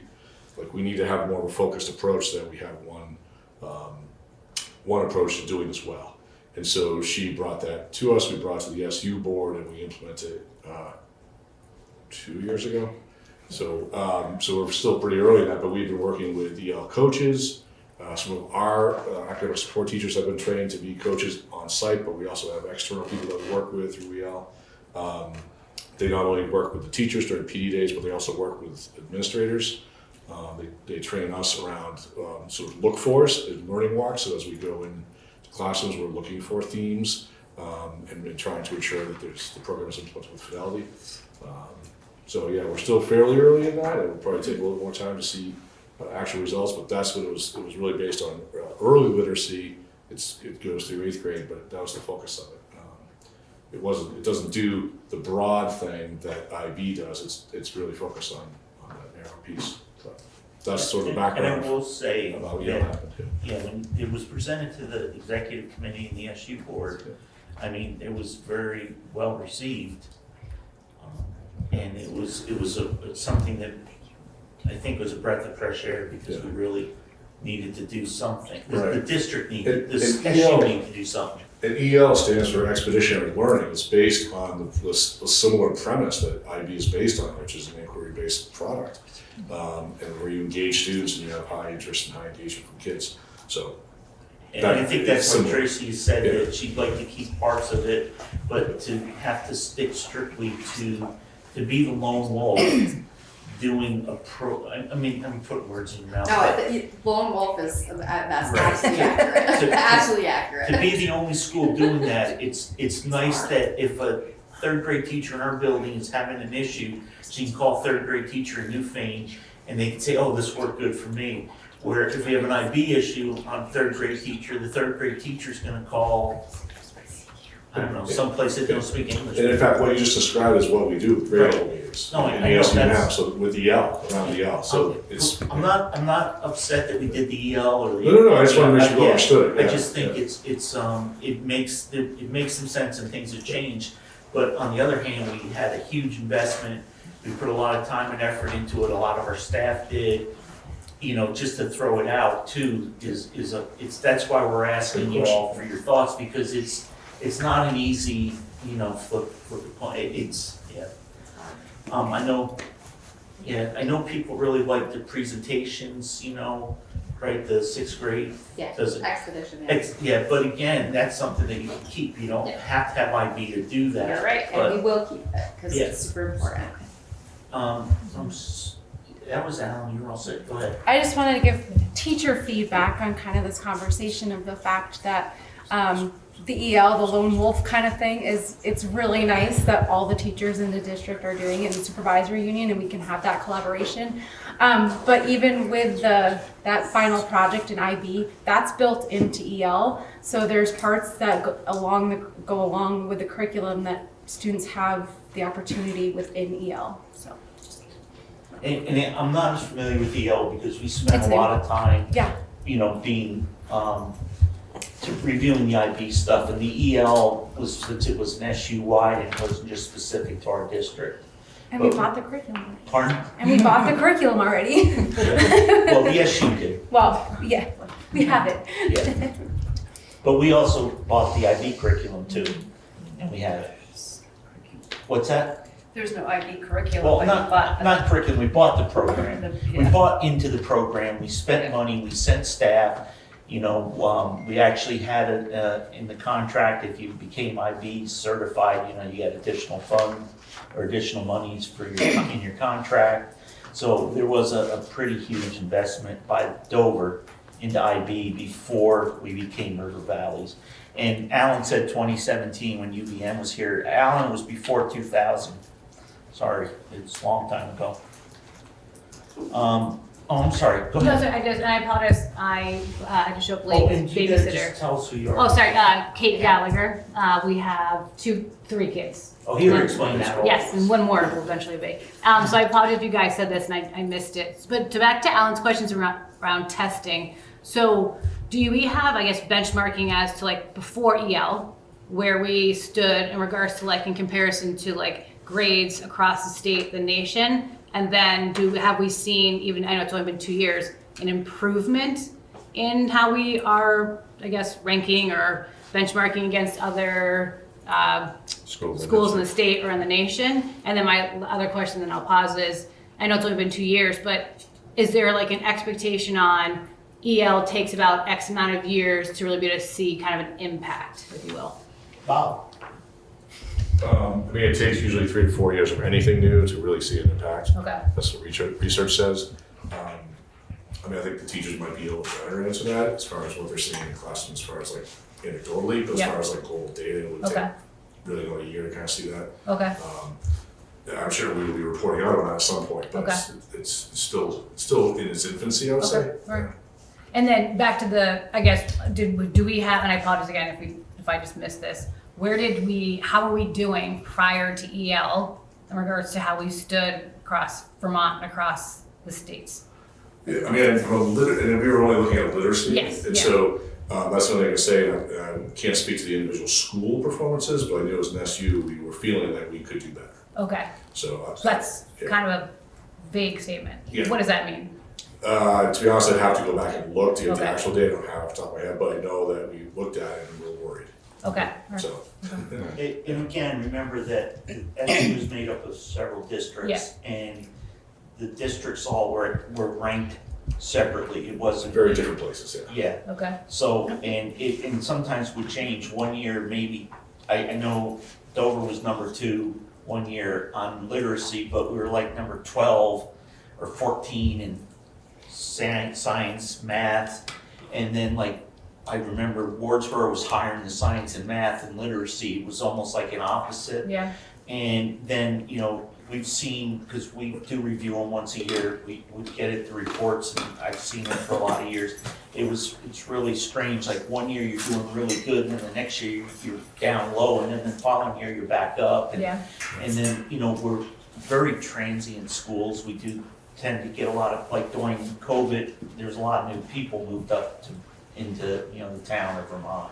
So then, you know, things change with COVID, and we lost some traction. So it's really, because it's not just, and then what happens is state changes the testing that they use. Yeah. So then they have to recalibrate, or they'll calibrate the tests, and it's really confusing, and it's really hard because it's not like an apple to apple comparison, and it never has been. Yeah. So what you look for, we were always told we want to look for trajectories. So even though we were maybe here, you know, draw a line between them, and we want to just see an upward progression. Okay. But then when we go to a new testing system, we start from scratch again. Yeah. And so it's always, you know, it's one of the really frustrating things. We had a school board member who died many years ago who used to say that, you know, it's so bad that we spend time and we lose a whole group of students because, like Bob said, it takes 3 to 5, 6 years to really see if something's working well. But that's a student's first grade through 4th, 5th, 6th grade. That can be 6 years. When I was in grade school, I'll never forget, my sister was 2 years younger than me, and she was learning to read with no vowels.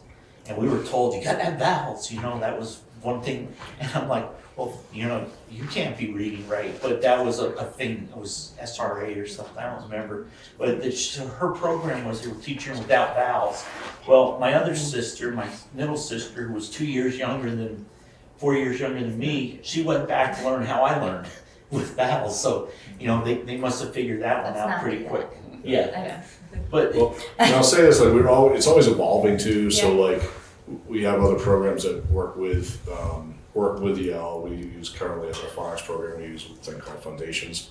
But we're piloting in a couple of classrooms around the SU another program called UFly, and we're looking to see how those results differ. And if it turns out that UFly is more effective, we're gonna switch the phonics program to that. So.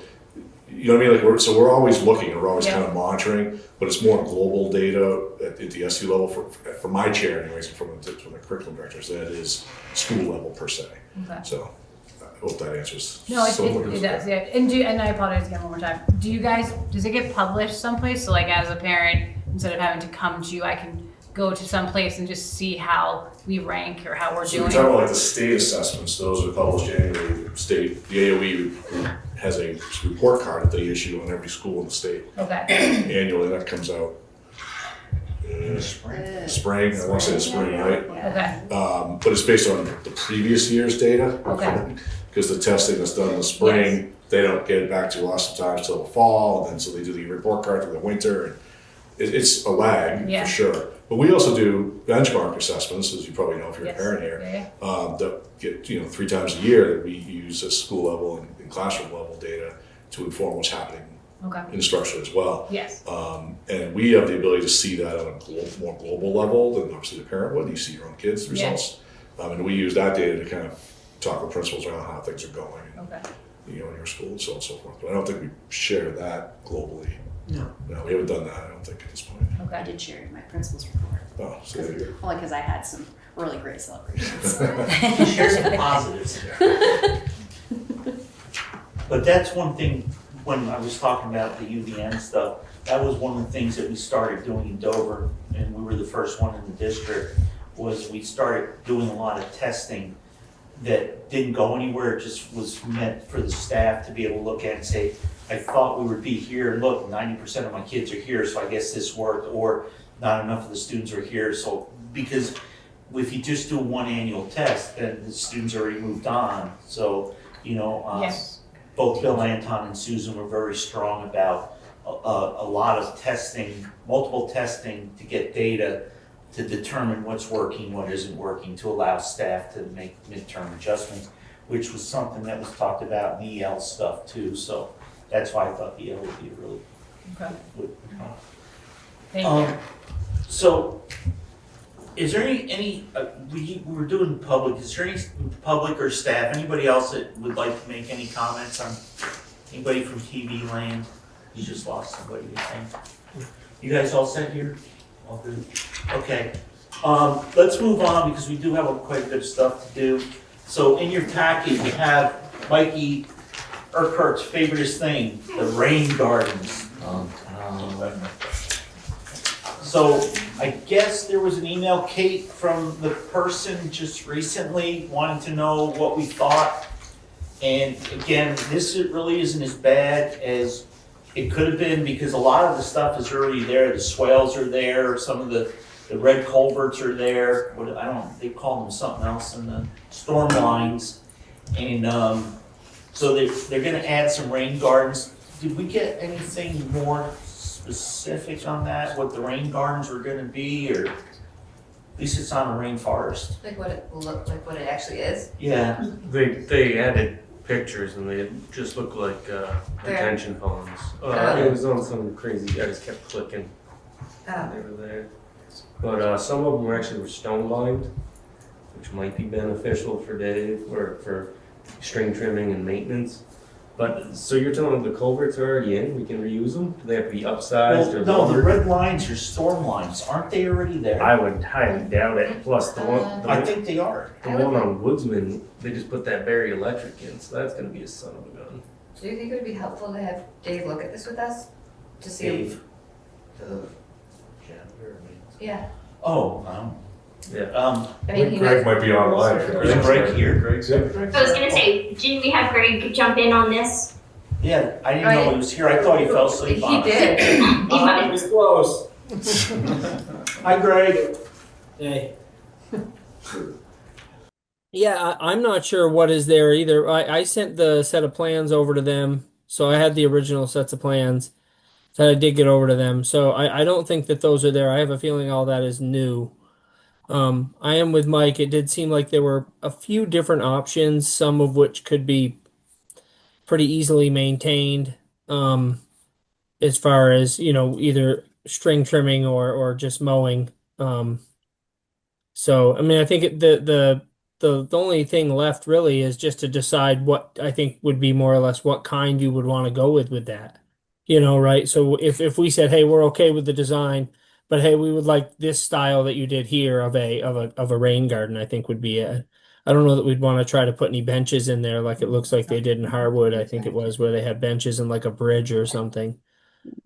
I don't think we need to go that far, but I think maybe doing some, annuals or whatever so that you are having some color come up throughout the year probably wouldn't be a terrible idea. So, Greg, what is our next step? What do we need to do tonight? Or at our next meeting, or? I think we're okay to let them proceed.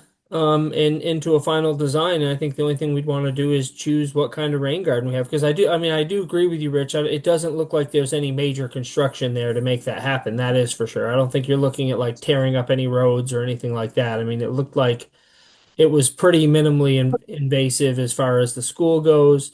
And it was definitely just kind of reusing some existing spaces other than, I mean, the point Mike made about the underground power there, that might create some issues along Woodman. But all in all, yeah, I thought the same thing was, wow, that's not very invasive and seems like it would be fairly doable and cost effectively doable too, without a huge investment. And they also have grant money, don't they, to go do the next step? It's just the installation that we have to go to elsewhere for grants? I believe so, yeah. And it'll be interesting to see what comes available too as the state proceeds with this stuff, right? I mean, because the state is, I think it's 2035 or 38. At 38, you have to have a plan. 43, it has to be implemented by for the parcels that are deemed over 3 acres.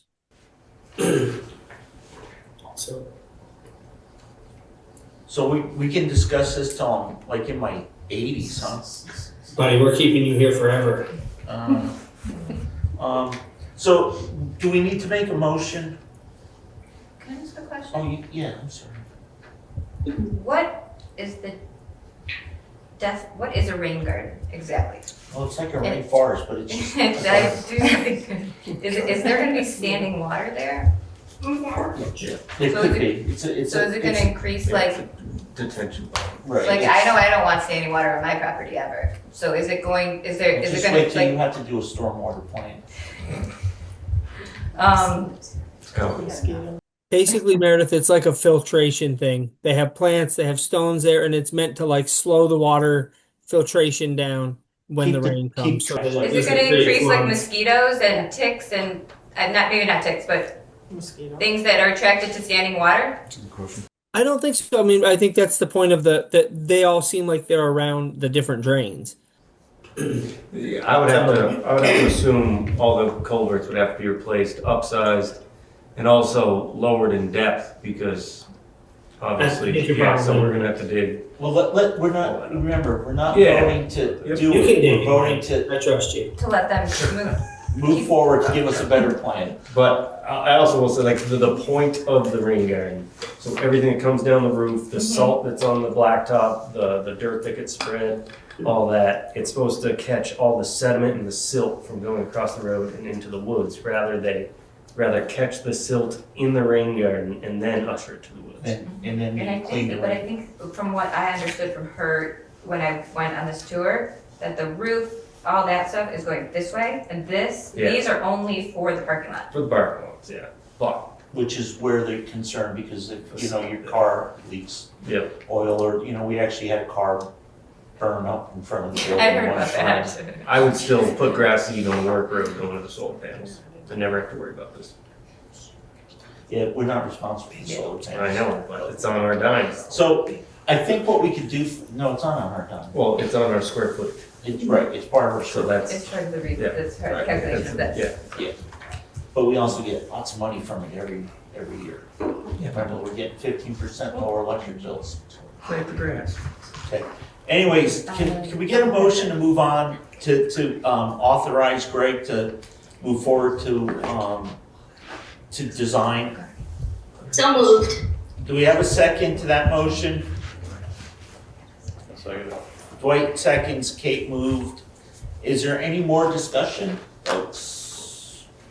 So one question about the swale here. It says direct the swale to the drainage to the south garden. Does that mean direct it back towards the rain gardens below the parking lot? Or are we redirecting it kind of over where the buses are? That's what it looks like, but. It does look like it's raining, but then it says direct south. Yeah, Any idea about that, Greg? See that on the map? I can ask them about it tomorrow. I'm just kind of curious where they're redirecting the rain there, but it's. Yeah, it looks like it's going around the parking lot, and then it's gonna go to that rain garden in the middle. On the corner there. Yeah. But that's what we're gonna get a better design on. Okay. So Greg, just make sure you get that clarified for us. Yep. In the final design? Sounds great. Okay, are there any other questions, answers, discussion? Hearing none, all those in favor say aye. Aye. Any nays? It appears to be unanimous decision in the affirmative. It is that we accomplished something, we got one done. Budget input, planning input, next steps. So we've been through the timeline, again, that's just kind of there as placeholder. So I think what we need to do is in 2 weeks when we meet in Wardsboro, we're gonna have to give we're switching our meetings around. Because this says no. Yeah, I know, we're here now. Yeah. We're gonna switch because when we do the annual meeting, we're supposed to meet 10 days before in the town where we're not having a meeting. Gotcha. So this year the meeting's in Dover, so we're gonna meet in Wardsboro, so we figured we'd just swap them around. Plus, we were gonna do this meeting and we couldn't do it Martin Luther. Then the 25th, there was, snow day, and then we just said, let's move this one to Dover. So, we need to come up with, directions for for them to put together their budget. So that's kind of it on the budget planning input. I had no other old business. We lost Mike? No, his phone's here. Is there any other old business I'm missing, anybody? Kate, you all good? All good. Okay, new business, financial report, Heidi. So Rich, at this point, there's no direction for Heidi on the budget building? Okay. Okay. So Next meeting, that's what I said. Yep, yep. Okay, just cool. clarify. So there's a fund balance statement in your packet, just to go over real quick to show you where we're at this point in time. I still don't have a draft audit yet, so we're still working with unaudited numbers from 25, but Packet's up here, you guys, if you want. I am suggesting that there's going to be potential surplus in your budget of about 470,000 based on some unspent salaries due to changes, unspent budget benefits, and right now there's quite a bit unspent tuition because some secondary numbers have gone down. I do think that there still is at least one school district who hasn't billed us for tuition yet. They usually come in at the very end of the school year. But I am projecting about 470,000 as a surplus. Otherwise, this is showing what was voted on and moved for 26. You had articles that you voted on and approved in last year's meeting. So 400,000 was moved from reserve to capital building. 20,000 was moved from reserve to transportation. And 240,000 is moved from reserve to the general fund to buy down taxes for the current tax year. So you'll see that number of 660,000 as an expense for the reserve fund. So that would leave you 823,000 at the end of this year, but with the potential of another 513,000 once that number is confirmed moving in. Well, with that is an ending balance of 823,000. I do think we'll be able to add to that though after this year. Perfect. So again, everybody, just keep in the back of your mind, 220 in unspent tuition looks really good, but that's probably 10 students that when the state decides how much they're gonna give us next year to spend, we're gonna be probably 10 students or so less, or 7.5 or 5, or if they're ghost students or not ghost students. So again, it's always a double-edged sword. So when we have surplus in tuition, it's kind of good because it's extra money, but it also means that we didn't have too many students. And even if 20 more students move in September, we don't get to count them until next year, but we still have to pay for them.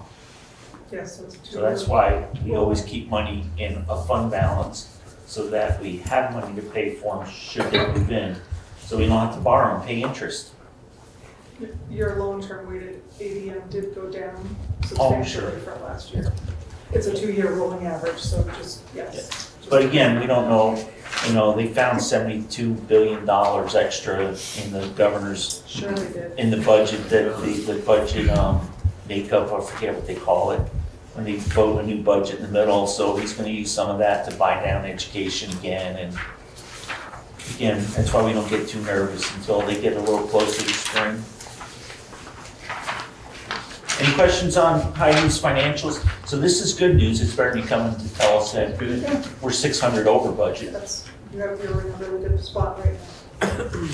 So Dwight must not have put in for his pay yet. No, They're really all things. I had a question though, Rich. Yeah. The transportation fund of that 172,500, I'm assuming that's the second half of. Yes, because the purchase of the electric bus, we got all the funds in 25, but only a deposit of half. And so yes, that's the second half that paid The out. funds came in the last fiscal year. Exactly. Okay.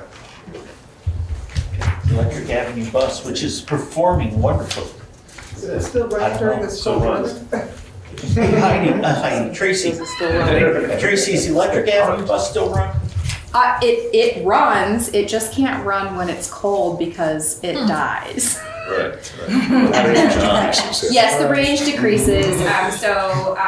Dave's taken it out a couple of times when it's been like 10 or 15, and he's come back up Dover Hill and where he's at like 9% or lower, and so he hasn't been able to use it obviously because it's too cold. Also, there's this whole thing where if it's too cold, then something doesn't heat properly in the bus and the children are cold. So this whole big thing. But it works great if it's 25 degrees or higher. So it's all right. We only have a few days when it's cold here. I would like to. Well, I wanted to gloat. that No, Mike you're and not I have our no. crystal balls. What? Question. When we signed the contract with the company, was that explained to us? That would, like, how was? It's pretty much, yeah, it was, They yes. said, we knew that this is how it was going, We okay. knew as it got colder, it was not, that's why we thought we would only get one run out of it. But one run. In the mornings, but it sounds like we barely get one run out of it. Well, we get it. Unless, It's well, not- what, If it's it's so not cold. at 9%, Still if- made it back. I mean, It's a few extra stops. Right. And it just stops. We don't have enough batteries we can plug Well, in. diesel, truck cars also lower their gas mileage. I understand that. So, they- but they no, run- we were told, just to answer Mary's question, we were told it would work, it does seem to be working, and except for, but he's a little nervous, and which is why we also have a diesel bus. Absolutely. I just wanted to make sure that we. Yes, we're well Okay, aware. that's all I. Yes. Okay. Yeah. You want to return it, you should. No, I'm just kidding. No, I just wanted to make sure that, like, know what our understanding was when we came into it, that we're not Yes, yeah, just like, oh my God, this is not at all That's why what they that was work gonna really happen. That's what we expected, it's pretty much what's in line. And then, I know that part of the reason we're not getting more than one run is because we can't charge it during the day. We can charge it.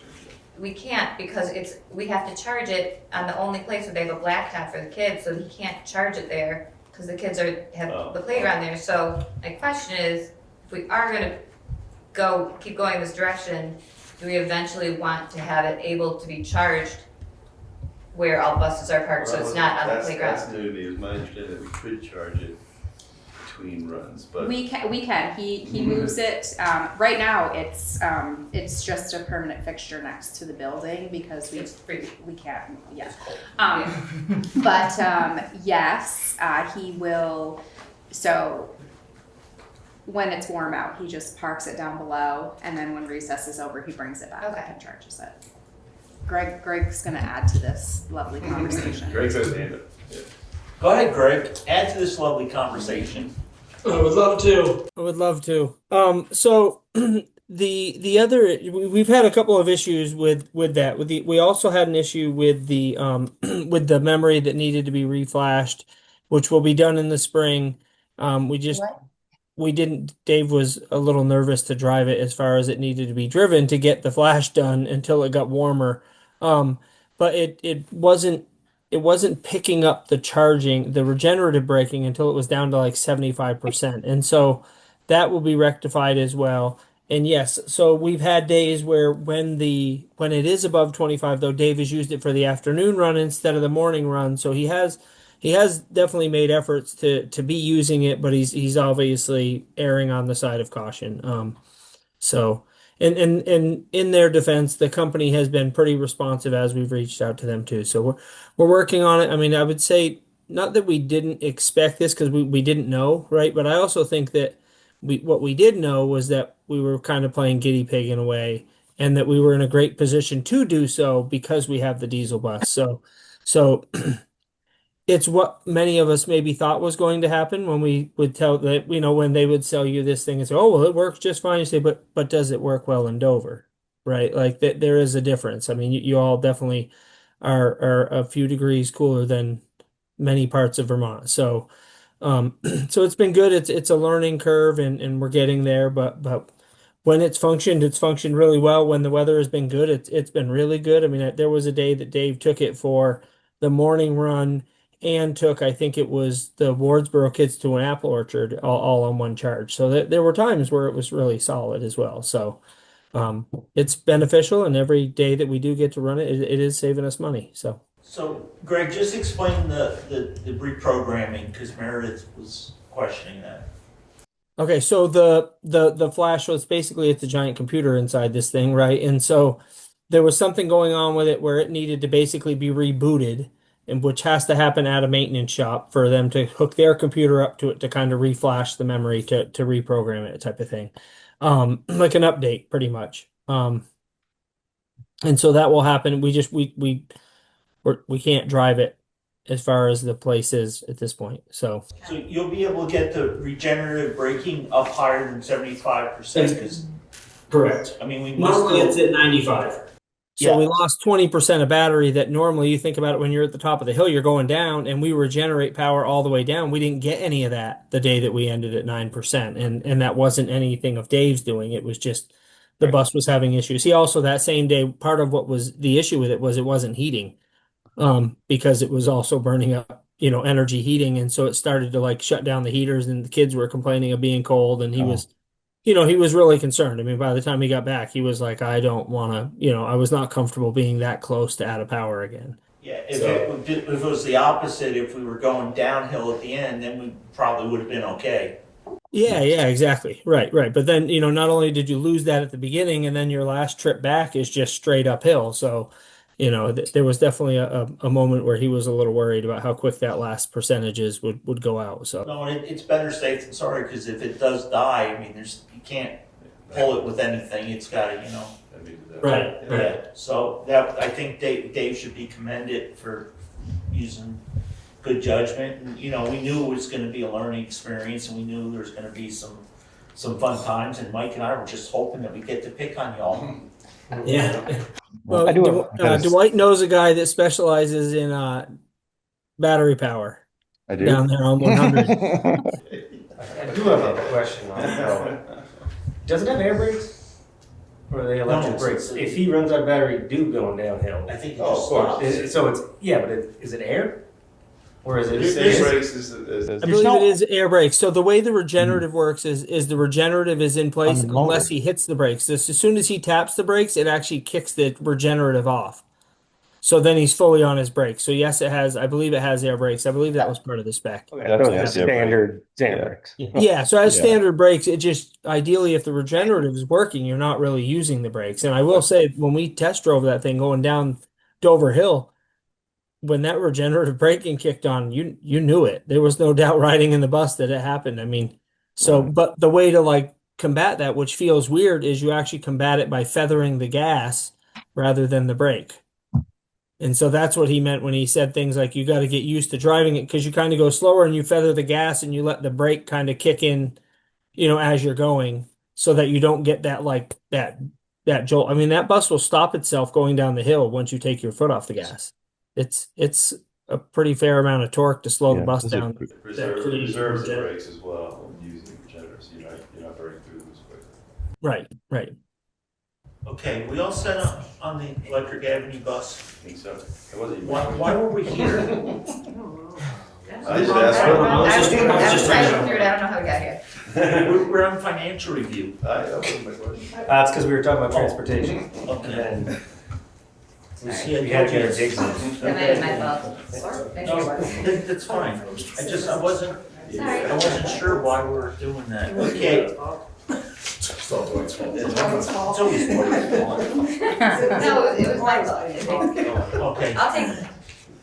We're gonna blame Mary. She's a new one. Seems fair. Okay, it seems fair. Okay, I'm good with that. The board needed a scapegoat. I can take There it. was Mary. Okay, Superintendent Bob. Yeah, so obviously a lot going on. I will just say that you have my report here and report of the cabinet. I spent last week one day up in Montpelier at the VSA quarterly meeting, and we had a lunch with the House Ed Committee. They did a little presentation first, there's a lot of Q&A, and then we dined with them. We heard back from the chair later through the executive director of the VSA that the feedback from the superintendents across the state was incredibly helpful to the committee as they are contemplating all things Act 73. And so I felt pretty positive about that. A lot of people spoke up and a lot of common themes that you hear around the state at different places. So yeah, that was pretty helpful. Other than that, I would say that we've been busy with the process that you guys went through here, similar process at West River. They're a little ahead with budgeting. And obviously folks know that Marlboro's has some stuff going on. We'll have a vote on town meeting day about their building remaining open or not. Sorry, Mikey. But declining enrollment over there as well has been a real challenge. Yeah, that's I'll leave you with that for now. Keep it short and sweet. Any questions for Superintendent Bob? I have a question. No, it's for the board. Oh, excuse me. Sorry.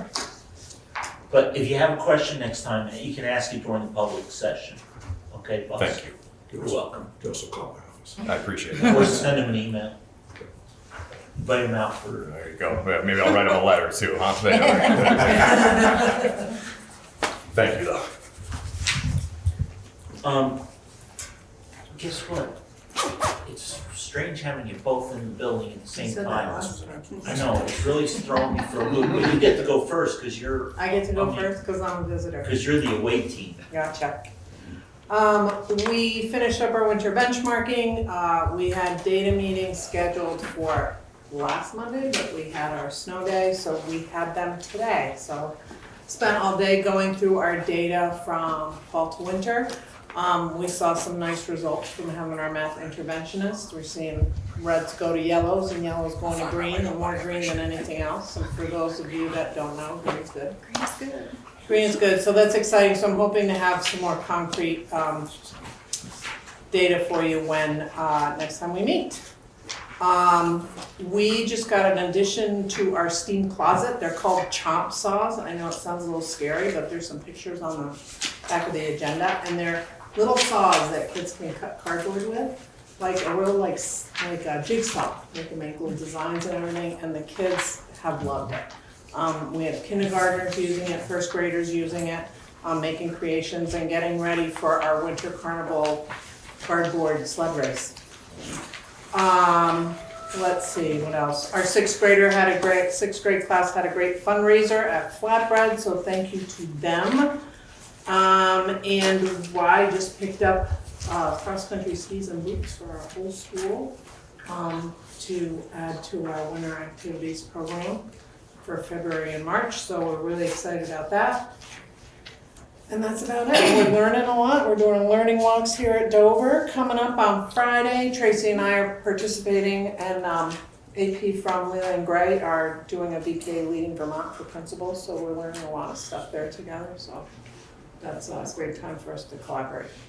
So yeah, things are good over in Wardsboro as much as they can be. I think y'all felt the stress a little bit here from staff and folks, but we're just keeping our eye on the prize right now and moving forward.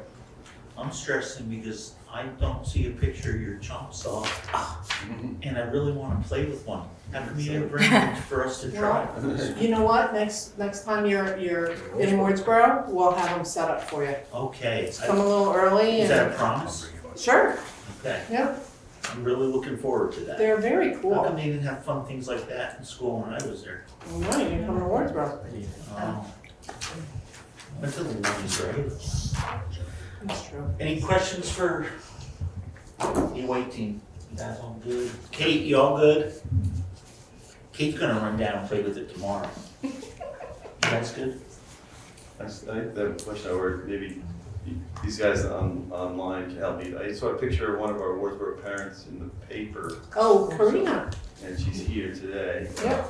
Some type of award was given. Anyone Oh, know coach. anything about that? Soccer. it was coach, right, Karina? Coach of the year? Oh, wow. It's in the Deerfield Valley News. Wasn't it in the Wardsboro thing? I saw it in the Valley News. Oh. It was No, a coach of the year, is it? Is that- Karina, Karina, we you wanna there? honor you real quick. Karina Martin, can you unmute? It was a coaching accolade. She's not really. She's with not us. there. Cake and She might be in the middle of like a bedtime routine or something like that. But so Karina is a very involved parent at Wardsboro School. She does a ton of coaching with the different soccer programs. She'll do like a soccer or laughter program. And then she also coaches down in Wilmington for youth sports. And she was recognized this fall for all of the coaching work that she does. And at the Wardsboro School, she is the reason why the little kids have continued skiing, even when they changed the age brackets that the ski program could do at the mountain. Karina made it so little kids could still go and get coaching and do all of that. And then I think that kind of helped inspire the Dover parents to do the same. So Karina's done so much for youth sports within the Wardsboro and Dover communities, and obviously greater Twin Valley and all of that too. So we're very lucky to have her. Yeah, I'm glad our hard work was recognized too. Yeah. So, Yeah, thank they you. went all the way up to Burlington for that. Thank you, Karina, if you're there. Busy coaching. You also, Yeah, all set. Tracy, whole team. So we're a little bit ahead of Wardsboro in our data meetings because I was a tyrant.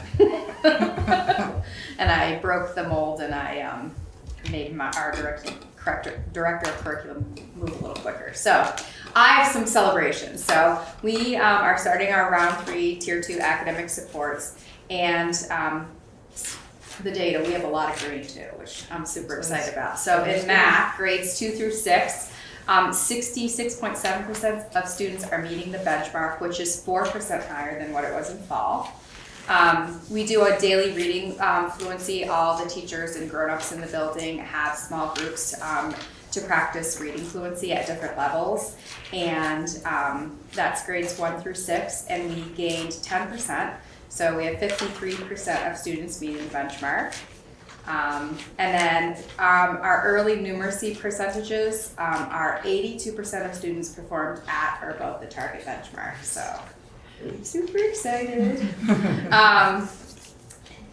We had Carrie Toll and Kate McAllister, some colleagues from the central office and Newbrook, come last Thursday to provide professional development for the staff. It was a training that was offered on Equity Day, but I thought it was super great and asked them if they would come and present to our staff, and so they did. And it was wonderful. Staff had really great feedback.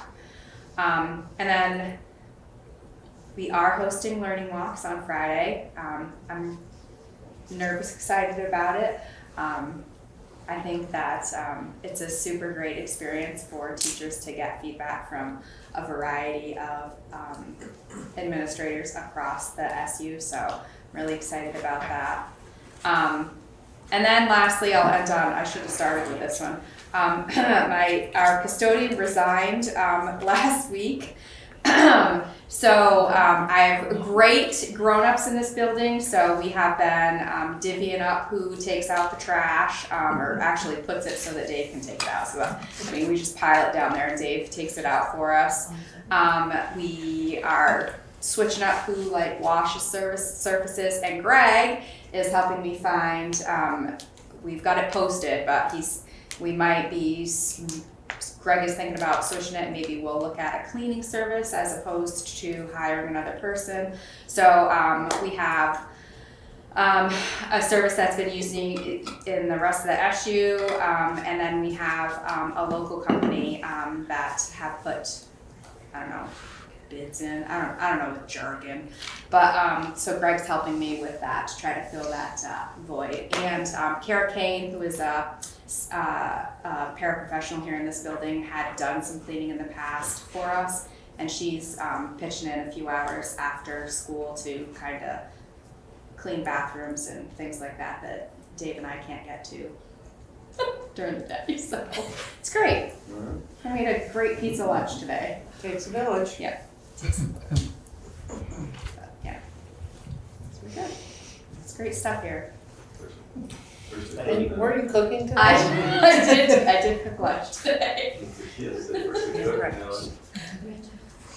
Yeah, so, go ahead. You go first. Okay. First, just from what you just said, do we have any other places in the SU where we have cleaning services? I worry about Yes. not knowing who's coming in and out of this building. Like if we have service and not a person that we know. So that's just So Wardsboro the uses service, correct me if I'm wrong, Bob, if you're in a service, you're in when the students are in, you still have to be fingerprinted, right? You're still like staff. I believe so. Greg, she's still. They all come after students have left the building. Their hours usually start, like we tell them they can't get to the buildings until 4:00. Newbrook, Townsend, Jamaica, and Wardsboro currently use a cleaning service.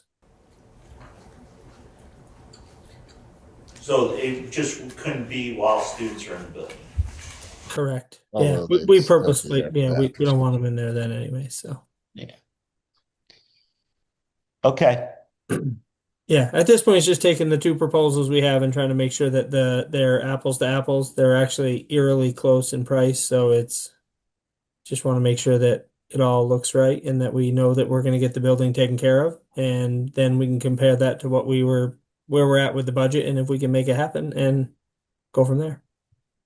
So is it possible, and I know it's after the fact, but to write into the contract that we would have to do a background on those that are gonna have access to the building?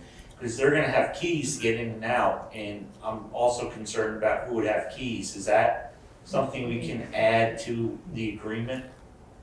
Yeah, absolutely. I believe it is part of the agreement. They do them. And Okay, well, that's what I thought, but yeah, and they know that we use the cameras to track and ensure that we're getting our value in hours, and the supervisor, that they have a director of operations, and so she always has a backup badge and keys, and then they get one set of keys and one badge, but we expect them to badge in so that way we're always tracking when they're in and when they're out. So we really haven't had issues with that at all. The one good thing about the contracted service we've been using at others is that they have been pretty responsive when there have been issues. They've been responsive to address them. So. Yeah, okay. My other question, I had a number of parents that asked about the philosophy behind report cards, and I just wanted to understand so I can explain to them kind of how this grading system, the evaluation system works exactly, since it's not based. So let's hold that. Can you do something for us at the next meeting to do that? I mean, it's kind of hard to put them on the spot right now. Yeah. So that's something that we probably should give to me ahead of time, that I can ask them and they can. Okay, the grades just came, so I just figured. Yeah. Okay. So we do something like that for both buildings and at the SU? Because I think report cards have come away from they're not. They're not number based, is that what you mean? Like they're not on a 100-point scale, is that what you mean? Yeah. They had talked about it not being exactly performance based, that it was more based on like where you were at in the level, that a lot of them had heard that they they don't get the highest scores because they haven't made it through whatever they're learning, like they haven't mastered whatever it is, rather than being evaluated on how they did on what they learned. Does that make sense? So, and I didn't really have a good way to explain it. No, we understand what you're saying. We can have something about that next time. Okay, and then there was also like some sections that were just not filled out. So that was another thing that maybe they could address as well. Thank you. But where I was going was, the SU it used to be like Dover had their own report card, and Wardsboro had their own, and Marlboro had their own, but haven't we gone to SU-wide because it was part of the EL stuff, trying to get everybody. The standards. So, right. Yeah. Okay. So we'll do But that. I thought about asking you first because I thought it might have been an SUI thing, but thank you. I appreciate it. We can explain it for sure. The building administrators can explain. Yeah. Because, you know, there's always a little flair from the in-house. Okay, But awesome. the framework comes from the SU. So, and you guys, if you folks need anything, you know, just call Bob or his director of student services. Okay, are you all set? That's it. Thank you. Mike, you all good? All good. You guys good? Kate, you all set? Okay, because now we got the most fun thing we ever get to do.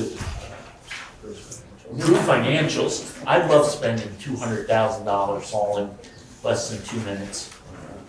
So can I get a motion? We have pay warrants 37 for $275.42 for P cards. I wish we could come up with a better word for that. And pay order Procurement. Why can't we just call it like credit card? Sure. And number 39 for $206,031.49. Don't we also have one for pay warrant number 42 for $50,611.94? Oh, she just did that one today. I haven't seen that one yet. You did. You approved it already. I did? I You didn't. did. It wasn't in our packet though. It wasn't in our packet, but okay. Okay, we'll do that one next time, Okay. because this is in the packet, so this was what was out there for warning. All right. So moved with the ones that Rich listed off. 37 for $275.42 for the procurement cards, and 39 for $206,031.49 for general expenditures. And do we have a second to that motion? 1 second. Thank you, Meredith. Seconded. Is there any discussion? If not, all those in favor say aye. Aye. Appears to be a unanimous decision in the affirmative. It is. Congratulations, you just spent lots and lots of money, folks. Any other new business from the board? Hearing none. We have the minutes of the 1/5/26 meeting. Can we do it with one revision? Yeah. Can we do consent? I couldn't find that. I found it and I already changed it and I sent it to Nicole already. So go ahead and make the motion then, since we're making. Did you change Trisha Clark as not a counselor at Wardsboro? Is not a counselor? Trisha Clark? No, she's pre-K. She was the one sitting there that told you about your prayer. She did. I can't remember who I asked about that. It was weeks ago. Okay, I can make that change too. You just did that to see if people are really reading your minutes. I know that, because you don't make Oh, I mistakes. heard about it. I don't remember who told me that. Probably Alan, he's just trying to get you in trouble. I'll make a motion to approve the minutes from January 5th, 2025 with 2 revisions. Okay, do I have a second to that motion? Thank you, Eli. Any discussion? So the correction is correcting Trish's And the other position thing, and- yes. Okay, if there's no other discussion, all those in favor say aye. Aye. Appears to be a unanimous decision in the affirmative. It is. Bob, do you have any correspondence? So Meredith, the dates are on at the top too then because it says January 4th. Sorry. Wow, Jay. it was a bad day. It was a bad day. I feel better now. I was the only one. Do you have any correspondence? The only correspondence I have is the executive session. Okay. It wasn't arguably to discuss earlier. Okay, so we have two different executive sessions then, because we have contractual and you have a student matter one, or not?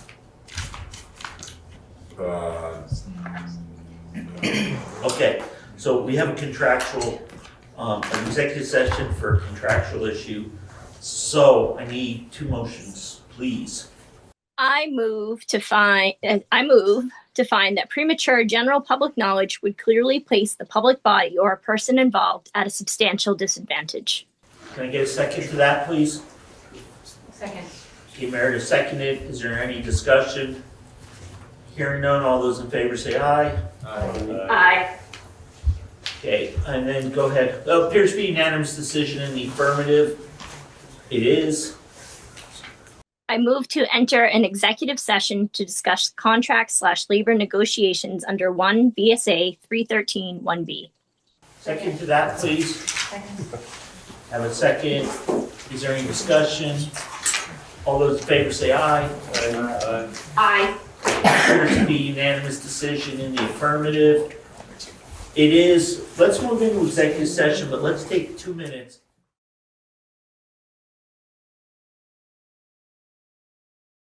So we are in good shape, folks. Let's just real quick discuss our next meetings. So our next meeting is February 16th, which should be in Wardsboro. It is President's Week, but the week after is vacation week. And then the week after that is still vacation because we vacation a lot and we really need to meet. I would really like to, if we could, meet on the 16th, February 16th. On my birthday? Yeah, and then we'll have birthday cake for you. I'll charge Alan for it. Mikey's making a cake, is that over here? I'm a heck of a cook, actually. I do cook. Yeah. I like It carrot runs in the cake. family. March 16th. my I've never birthday. made it though. I don't know. I don't like walnuts in it though. March 16th is my birthday, man, so we're good. So, March 16th is your birthday too? Yeah. so we're flipping some of these locations, right? So Yeah, let's- 16th is Wardsboro? Well, let's. It's almost a holiday. Hang on, guys. Is everybody good for the 16th, guys and girls? I'm good, but yeah, I don't know. You know what? Monday, February 16th sounds like a great day to meet and we can celebrate Everything. all the things. Celebrate Meredith, President George, Ball. and Abe. It's President's Day. Gonna be no. Is Call the you now. 16th is President's Day? 9 p.m. No. No, that'll be at President's 6 Day p.m. is the Standard. 16th of February. Yeah, we're done with that. Yeah. We do have school that day. President's Week is Is it one in after? February. Gotcha. Oh, so it's not. We are talking February. no. So, No, you're saying Hang on. Whoa, everybody quiet. Go ahead, Kate. okay, the week, February 16th, is in fact President's Day. We normally do have that as vacation week. However, last year we approved that we are doing February vacation week for our school district on the 23rd to the 27th. Right. March 16th Okay, is hang on, everybody. Sorry. Please. Okay, so February 16th is a holiday and there is no school. Correct. No, there is school. There is school. We can have a meeting. Okay, so we can have the No meeting and problem. it's not. Because the vacation's the Okay, week after. but again, I don't want to hear that we can't meet other holidays either because, but just because it's a holiday in the future. So, we're Are you gonna basing it on whether a holiday or whether or not there's school? Because those are two That different was- things. that was the problem. a holiday. I'm saying that, we can't meet January, it's just third Monday in January because it's also a holiday. Right, but school's also out, so it is a little bit different. Okay, Yeah, but but it's your so, board, you with guys February can decide when you meet, right? Right. March Let's 16th be is a on February holiday. 16th. Most Meredith's okay with it. okay, so February 16th, we're gonna meet. It's gonna be at 6 o'clock because we're all done, we're not doing more public hearings, public input. And, we will take public input, but we're gonna start the normal time and we're gonna meet in Wardsboro. Right. Everybody good with that? Yes. Okay, so then what I thought is in March and April, that maybe we swap the meeting date locations. So the first meetings would be in Dover and the second meetings will be in Wardsboro because under our Articles of Agreement, we're supposed to meet within 10 days of the annual school district meeting in the town opposite where the meeting's gonna be. When it's in Wardsboro, it's fine. Right. But this one's in Dover, so we have to do it in Wardsboro. We have to have that meeting in Wardsboro, so it makes sense to flop the April meeting. So instead of confusing people, I thought for 3 months we would just. So it's 3 months of. Right, February, March, April, May, we'll go back to our normal. Is everybody okay with that? So We're just, just can I just clarify, so yeah. The 6th is gonna be Dover. February is Wardsboro, March 2nd is Dover, March 16th is back to Wardsboro, and then April 6th is in Dover. Right, and April 20th will be in Wardsboro. It'll be, right, the information. It'll be a regular meeting, but we'll do the informational meeting ahead of time. But we'll also do an informational meeting in Dover, but it may not be all set. Yeah. And then April 27th is the elections, and then April 28th is our annual district meeting at the Dover Town Hall. Dover, okay. Okay, so everybody's good? Yeah, that's great. Okay, so then the motion that has to be made, has to be seconded, but can't be debated. Motion to adjourn. Second. Okay, all those in favor say aye. Aye. Thank you, everybody. Alan, thank you.